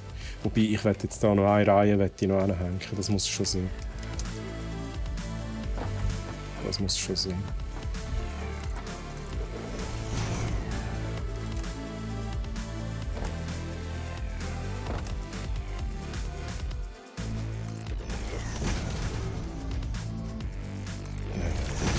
Ja, das fixen wir dann nachher noch, dass da nicht irgendwie das Komische in der Luft draussen ist. Leertaste gedrückt halten, warten bis einmal gebaut ist und dann mit der Maus reinklicken und dann kannst du Leertaste. Das muss ich nachher probieren. Mit der Maus reinklicken. Kann ich das jetzt schnell probieren? Kann ich irgendeinem... Was habe ich verarbeitet? Eisenplatten. Machen wir noch ein bisschen Eisenplatten. Also ich drücke mit der Leertaste, bis es eine gebaut ist. Wow!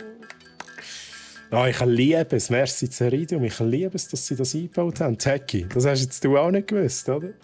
Das ist geil. Schau jetzt. Ich mache nichts. Geil. Okay, nice. Nice. Aber das hätte es auch noch ein bisschen besser beschreiben können. Das steht ja nicht wirklich, oder? Wow, das ist nice. Ja, da lernt man wieder Zeug. Ja, Ceridium.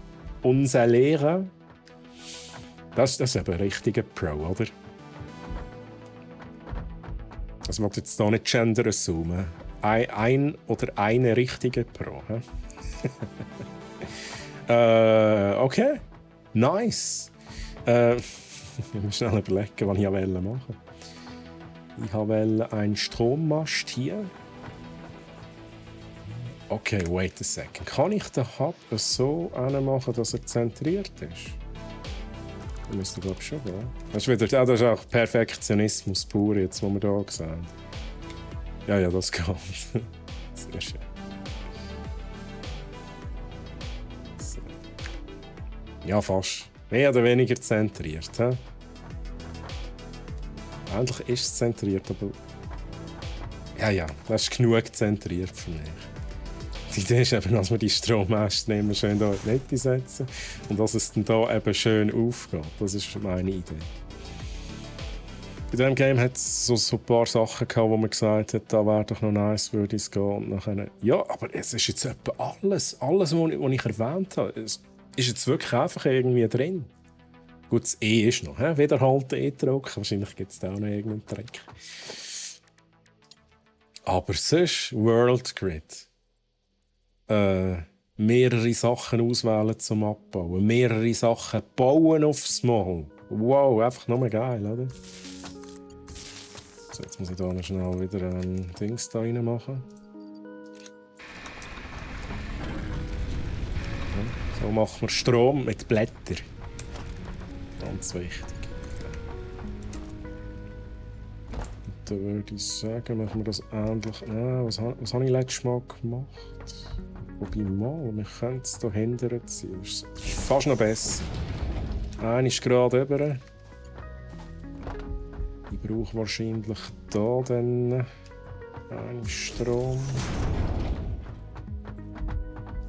Da. Und wie gesagt, ich bin wirklich Fan von dieser gewissen Ordnung. Es ist auch noch hilfreich, wenn man alles so ein bisschen gleichmässig verteilt hat, nach einem System, sage ich jetzt einmal.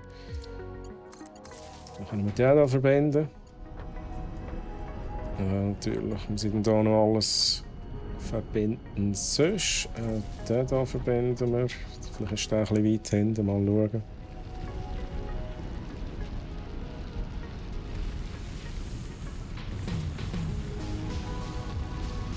Mittlere Maustaste ist es klar. So ein Objekt, das schon gebaut ist, gerade auswählen zum... Ach, schau.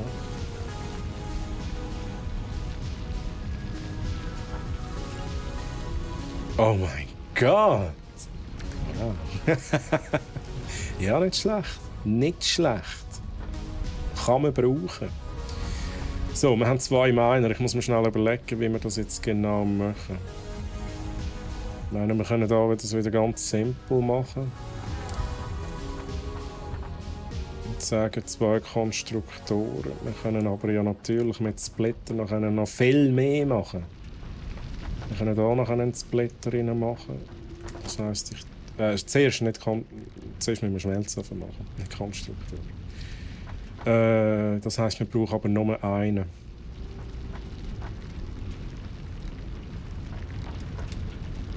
Das ist übrigens auch sehr wertvoll, auch hier Control drücken, damit es aligned ist mit dem anderen Gebäude. Ich bin mir jetzt gar nicht sicher, wie ich da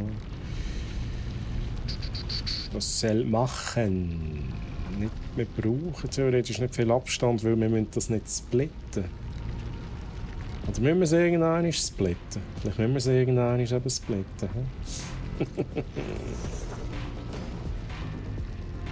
Dann würde ich sagen...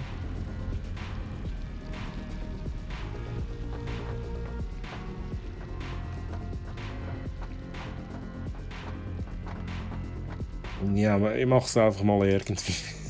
Ich mache es mal einfach irgendwie. Ist jetzt das aligned mit dem? Ja, das ist jetzt aber ein bisschen gut, das ist aligned mit dem... Ah, das ist das Problem. He? Das ist aligned mit dem Vorkommen. Wenn ich weggehe, ist es nicht mehr aligned mit dem Vorkommen. Das ist wieder ein Standardgerät. Gut, das ist jetzt halt einfach so, gibt Schlimmeres.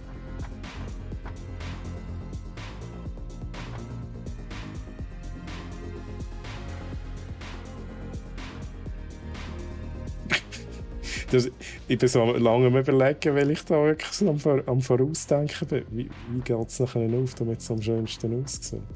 Ist eigentlich scheissegal. Ich mache es jetzt einfach so. Macht jetzt halt da schnell ein bisschen Kurven. Gibt's. Damit es aber schön aussieht, keine Ahnung. Ich möchte das natürlich so machen.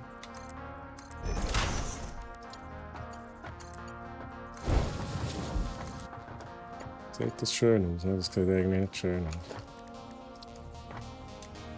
Also ihr merkt, mir ist es immer wichtig, dass es ein bisschen schön aussieht.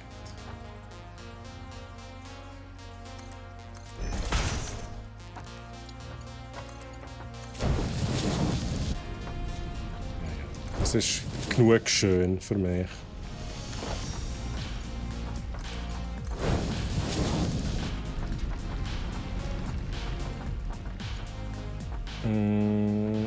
Also zweimal schmelzen. Schnell den Chat lesen. Du, wenn du E drückst zum Abbau, dein Inventar öffnen und dann kannst du es loslassen und wieder aus dem Inventar raus, dann baut es automatisch. Wait, what? Wenn ich E drücke, also zum Bauen muss ich aber klicken. Oder kann ich auch E drücken? Jetzt bin ich nicht mehr sicher. Wait a second, ich mach das schnell. Okay, jetzt. Was willst du? Was guckst du? Willst du mein Fettchen haben? Okay.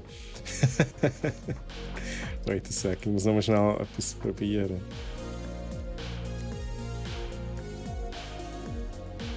Ah, zum Abbauen. Oh mein Gott, ich doppel. Okay, never mind. Aha, Erz abbauen. Ah, du meinst Erz abbauen, okay. Zum Erz abbauen. Ja, okay, das ist auch etwas. Aber das ist halt, ja, kann man vielleicht auch brauchen. Aber ich bin eher Fan von den Portablen, von diesen mobilen Minern. Das Viech weiss nicht, muss durch muss, da, weil ich da die Fundamente gebaut habe. Also schnell überlegen, zweimal Abbau, zweimal schmelzen und nachher kommen eben den Splitter zum Einsatz. Das ist jetzt halt da ein bisschen ein doofer Ort. Das ist vielleicht nicht super sauber, was ich da mache. Könnte man besser machen. Aber was ich jetzt mal mache, ist Konstruktor. Da haben wir natürlich schon da ein Problem. Dann würde ich sagen,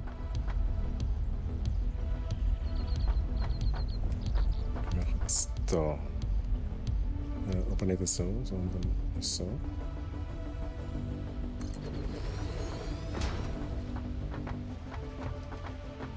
Ja, ich hätte es jetzt mit dem können alleine.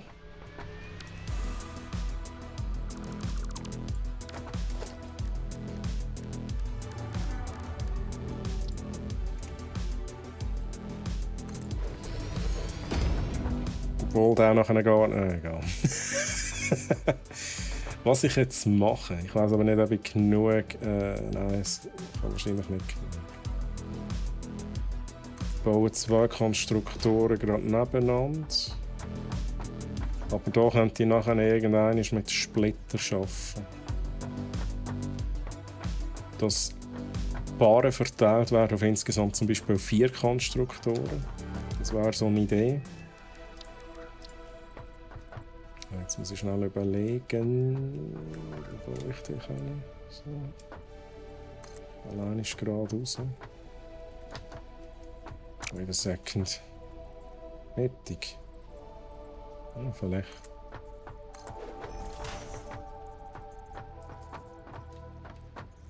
Ja, jetzt geht es nicht auf, oder? Geht nachher nicht auf.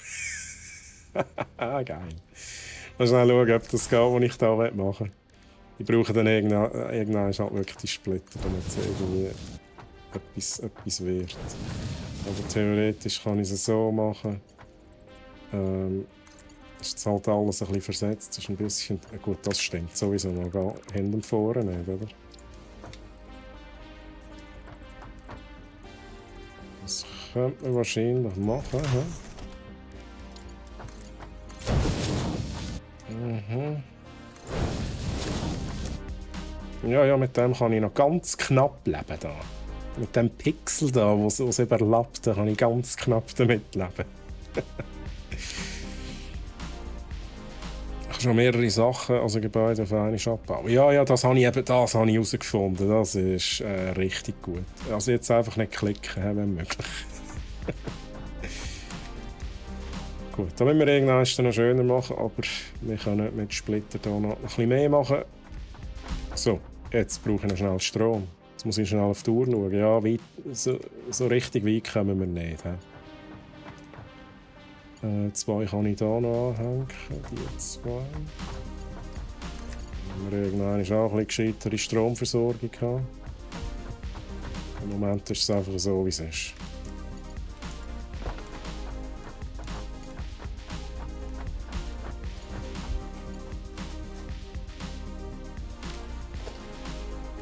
Soll ich da noch mal einen machen? Egal, ich verbinde ihn einfach schnell. Hallo, Strom, Kabel.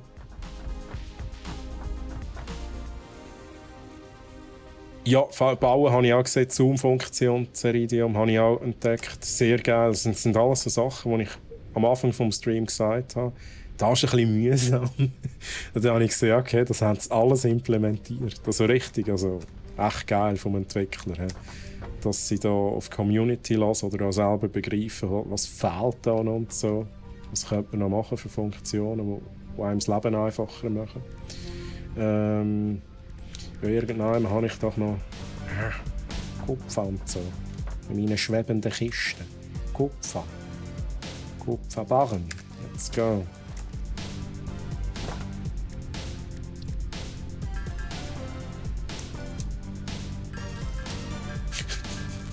Jetzt nutze ich hier den Hack vom Ceridium. Ja, echt geil, echt geil.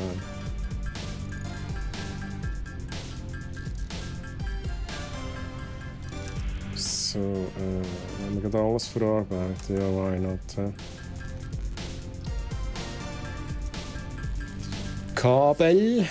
Und dann verbinden wir noch den Strom, verbinden, dann läuft unsere Produktion wieder. Wir müssen noch schnell Container anbauen, das machen wir noch schnell. Easy peasy. Schnell 5 bis 10 Minuten überziehen. Ich hoffe, mein Arbeitgeber hat nichts dagegen. Sorry. Aber das muss schon noch sein. Also, let's go. Das ist gut, haben wir alles. Für den Masten brauchen wir das. Okay. Also Strom verbinden. Ist halt da. Ich hasse es, wenn da so viele Leitungen einfach rumhängen, aber das ist jetzt am Anfang halt einfach so. Könnte schlimmer sein. Also, Eisenbahn. Geht's weiter und dann stellst du Eisenplatten her und du stellst Eisenstangen her. Und dann hätten wir irgendwann den Container. Jetzt ist die Frage, wo. Ich habe so eine Idee. Für das müssen wir aber nochmal Fundament bauen. Oh, schnell da einen Anfang. So. Da einen Anfang. Okay. Da schnell eine Erweiterung so. Vielleicht nochmal. Ich würde einfach sagen, da machen wir mal für einen Anfang Container. Und wir haben schon wieder kein Bett da mehr. Das ist ein Fluch mit dem Bett da, ich sag's euch. Das ist ein Fluch.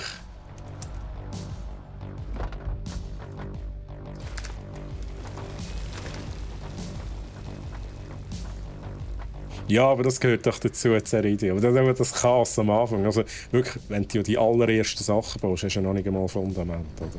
Das habe ich dort schon gesagt. Das spielt echt keine Rolle, wie das angepflanzt ist.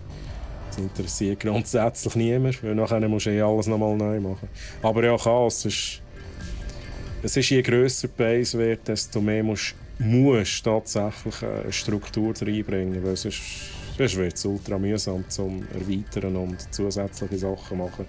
Du musst dann auch schnell vorausdenken und sagen, okay, ich habe jetzt einfach mal die beiden Konstruktoren gebaut, aber irgendwann werden da 4 sein. Oder 50.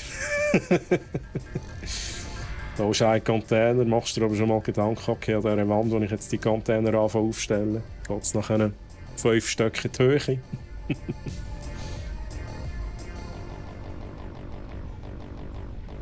Ja, hast du das erste Mal das neue Competech-Lager gesehen? Das ist schon ziemlich eindrücklich. Das ist tatsächlich eindrücklich, finde ich auch. Ja, das dauert da jetzt noch ein bisschen im Satisfactory da bei mir. Apropos Competech-Lager, ich brauche noch mal Faltboxen. Faltboxen-Seiten.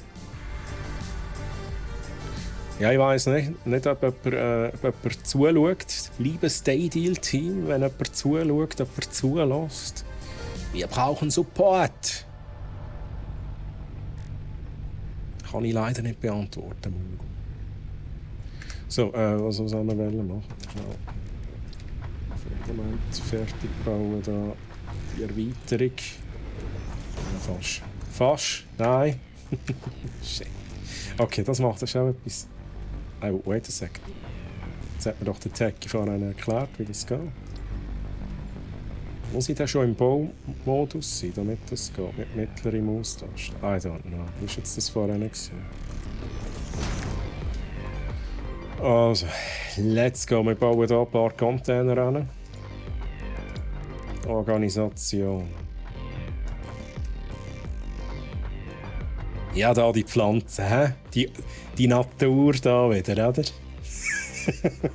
Ja, unglaublich, die Natur. Wenn wir da auf die Höhe. Ich glaube schon sehen. Und da auch gar nicht zu viel überlegen. Hallo? Hallo? Was ist hier los? Nein, was ist jetzt da? Was nicht? Hä? What the hell? Ist das wegen der Pflanzen? Oh, das ist wegen der Pflanzen? Ja, nein. Das geht ja gar nicht. Geht jetzt gar nicht.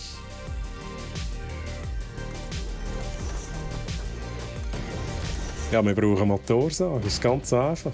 Die Natur muss weg. Ja, was ist da? Da komme ich ja nicht einmal rein. Was mache ich da?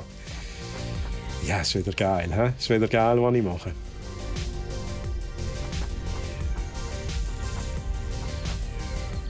Ja, also der weg mit dem Zeug. Ja. Ich meine, es ging wahrscheinlich schon, aber ich hasse Sachen, die unlogisch aussehen nachher. Also Förderbänder irgendwie durch Pflanzen durch ist jetzt nicht so meins. Ja? So. Also. Jetzt machen wir das so. Hier kommen die Platten rein. Hier kommt Stange. Und dann würden wir das auch direkt mal schnell verbinden. Dann hätten wir es dann, glaube ich, langsam für heute. Ja, mir fehlen jetzt... Was fehlt mir? Platten und Stangen. Merci, Spiel. I get it.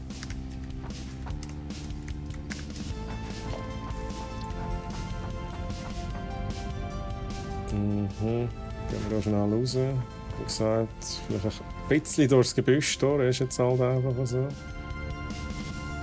Machen wir das bis hierhin. Dann gehen wir ins Gebüsch rein, das ist gut. Also schnell überlegen, geht das auf? Schnell schauen, ob das aufgeht. Ja, fast. Können wir da direkt rein, wenn wir da noch schnell schöner machen.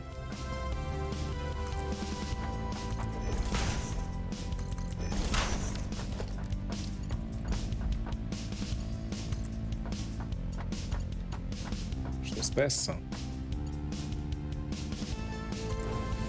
Schnell schauen, wie das aussieht. Aber nicht garantieren. Kommt sich das eine Quere? Knapp wieder nicht. Das ist unglaublich.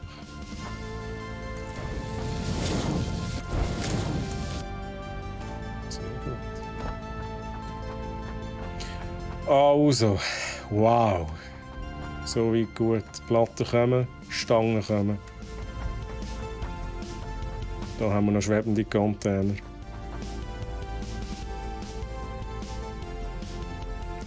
Muss im Baumodus sein. Okay, Taki. Ich bin dafür, dass bei unserer Base einfach alles um einen Baum umbauen und der darf nie zu stehen. Ja, genau. Aber jetzt muss ich jetzt schnell, ist das in diesem Spiel gewesen? Kann man da... Ich weiß gar nicht, so Zeug kann man doch irgendwie machen. Oder ist das bei Valheim gewesen? Ich glaube, bei Valheim hat man auch so Sachen machen können, oder? Oder ist das? Ich weiß es nicht. Aber er kommt mir irgendwie gerade bekannt vor, den Baum nehmen und auch darum umbauen. Das kommt mir irgendwie verdammt bekannt vor. Ich muss hier noch schnell ausräumen. Also einfach noch, das ist gut. Nein. Alles mitnehmen. Okay. Was haben wir da noch? Ein bisschen viel Erz. Das ist jetzt halt einfach so.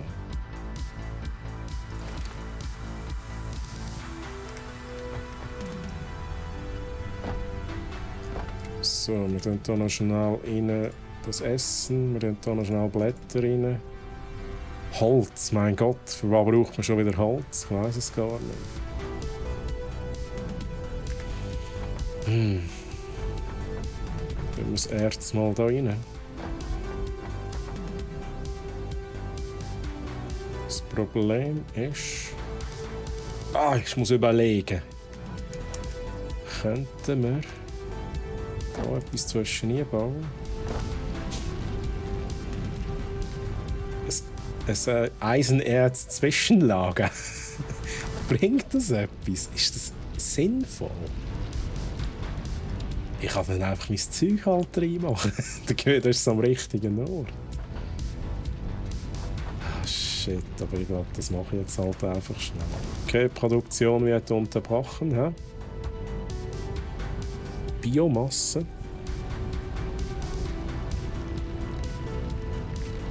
Wait a second. Also, wait a second. Biomasse auf Erz bezogen? Also, was meinst du, Ceridium?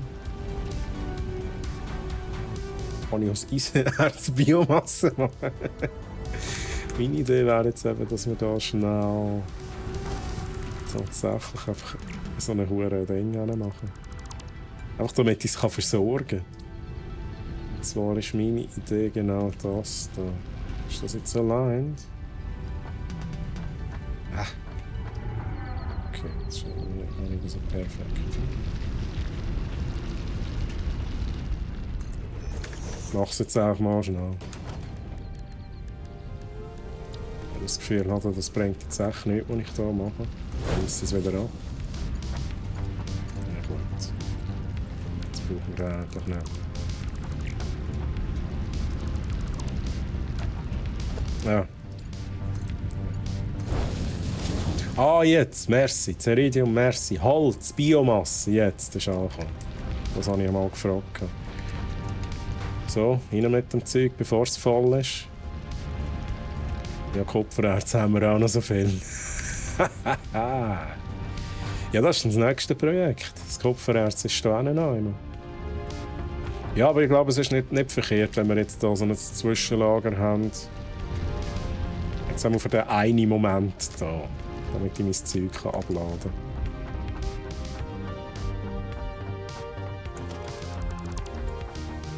kann. Oh, jetzt, okay, jetzt ist mein Inventar voll gewesen. Ja?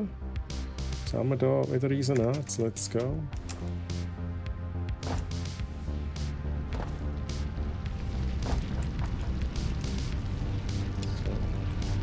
So. Eisenerz. Very nice. Okay, ja, dann mache ich jetzt noch schnell. Shit, ich müsste Feierabend machen, Chat. Das ist echt schlimm. Das ist so ein Spiel, man kommt auch nicht weg. Man kommt nicht weg. Und man hat noch Haufen portable Miner, die ich abbauen müsste. Und ich habe doch keinen Platz im Inventar für all das eigentlich. Ich muss nochmal Container bauen. Das ist hier mein temporärer Container, den ich jetzt auch wieder da hinstelle. Und ich sage, okay, Kupfererz ist mal hier innen. Blättchen können wir endlich hier rein machen, das ist alles am gleichen Ort. Und einfach ein Eisenerz habe ich jetzt noch dabei. Das ist sehr gut. Ein Eisenerz. Das mache ich noch schnell. Let's go. Jetzt läutet er gerade mein Arbeitgeber an und sagt, so, fertig jetzt da. Keine Überstunden. So, genau alles weg. Weil da machen wir jetzt noch schnell einen Miner ran. Ich habe das noch gesehen. Oh shit, ich bin schon voll. Ah, ich habe natürlich all die Miner jetzt dabei.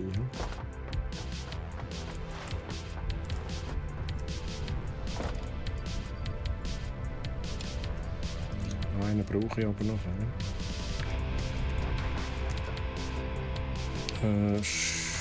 Legen wir schnell ab. Okay.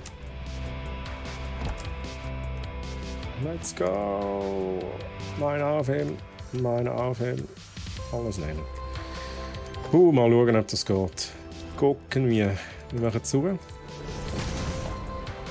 Mehr setzen. Also es geht ja ganz sicher. Das ist nicht die Angst, die ich habe. Aber ja, es ist ein bisschen in der Luft. Es ist wie erwartet. Es ist nicht bündig. Aber es stört grundsätzlich nicht. Ich glaube, es hat noch Einfluss. Geht trotzdem alles sauber. Jetzt muss ich schnell überlegen. Ja, in die Richtung wäre korrekt. Eine ist das Laufband schön da durch. Ja, wie ging das überhaupt?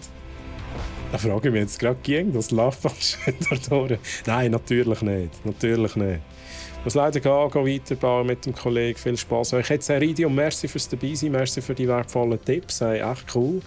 Würde mich freuen, wenn du nächstes Mal auch wieder dabei bist. Ich glaube, wir machen nächstes Mal auch wieder mit Satisfactory weiter. Nein, Lüge. Troy erzählt Zeich. Wir schauen zuerst noch bei The Last of Us Part 1 rein. Kleiner Vergleich. Was ist neu? Sieht es wirklich so geil aus? Lohnt es sich zum Kaufen? Weil der Release ist jetzt nicht gleich. Ich glaube, nächstes Mal werden wir The Last of Us Part 1 anschauen auf der PS5. Genau, aber ich mache jetzt auch gerade Feierabend, also Ceridium, du verpasst nichts. Und ich wünsche dir noch einen ganz schönen Abend und eine schöne restliche Woche. So, das Einzige, was ich noch schnell machen will, ist eigentlich nichts. Ich mache noch schnell einen Container. Einfach auch eher temporär schnell, da müssen wir dann auch noch verbessern. Eigentlich müssen wir dann da irgendwie, keine Ahnung, ich will alle Container irgendwann stehen haben. Das mache ich jetzt aber noch schnell. Verbinde das. Dann brauchen wir Strom. Let's go. Jetzt muss ich dann schon gleich schauen, ob es noch aufgeht. Kabel. Also Kabeldraht.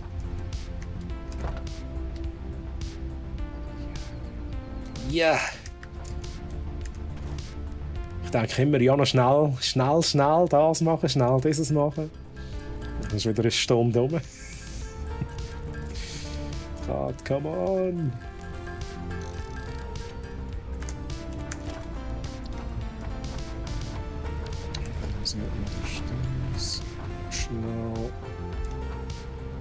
Schnell sauber dahinter ziehen. So, könnte man sagen wir mal so.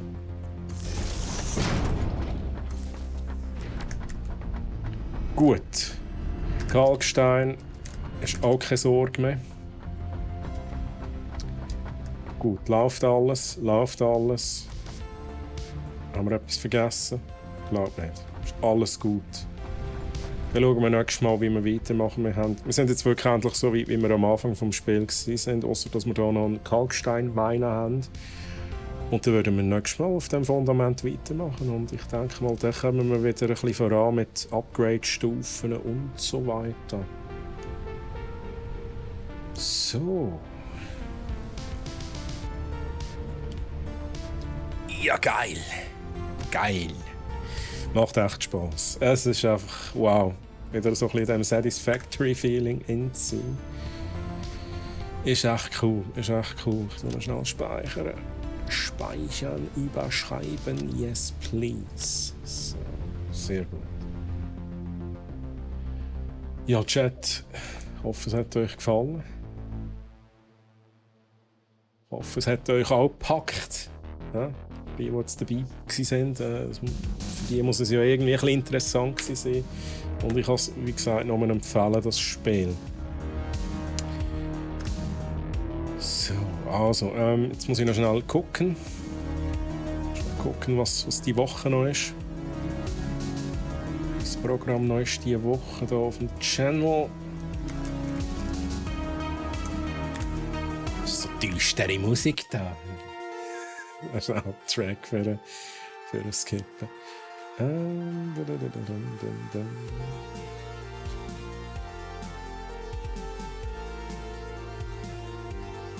Ja, ich sehe es natürlich nicht. Ich bin wieder nicht vorbereitet, sehe es nicht. Also, lieber Chat. Ich kann nur so viel sagen.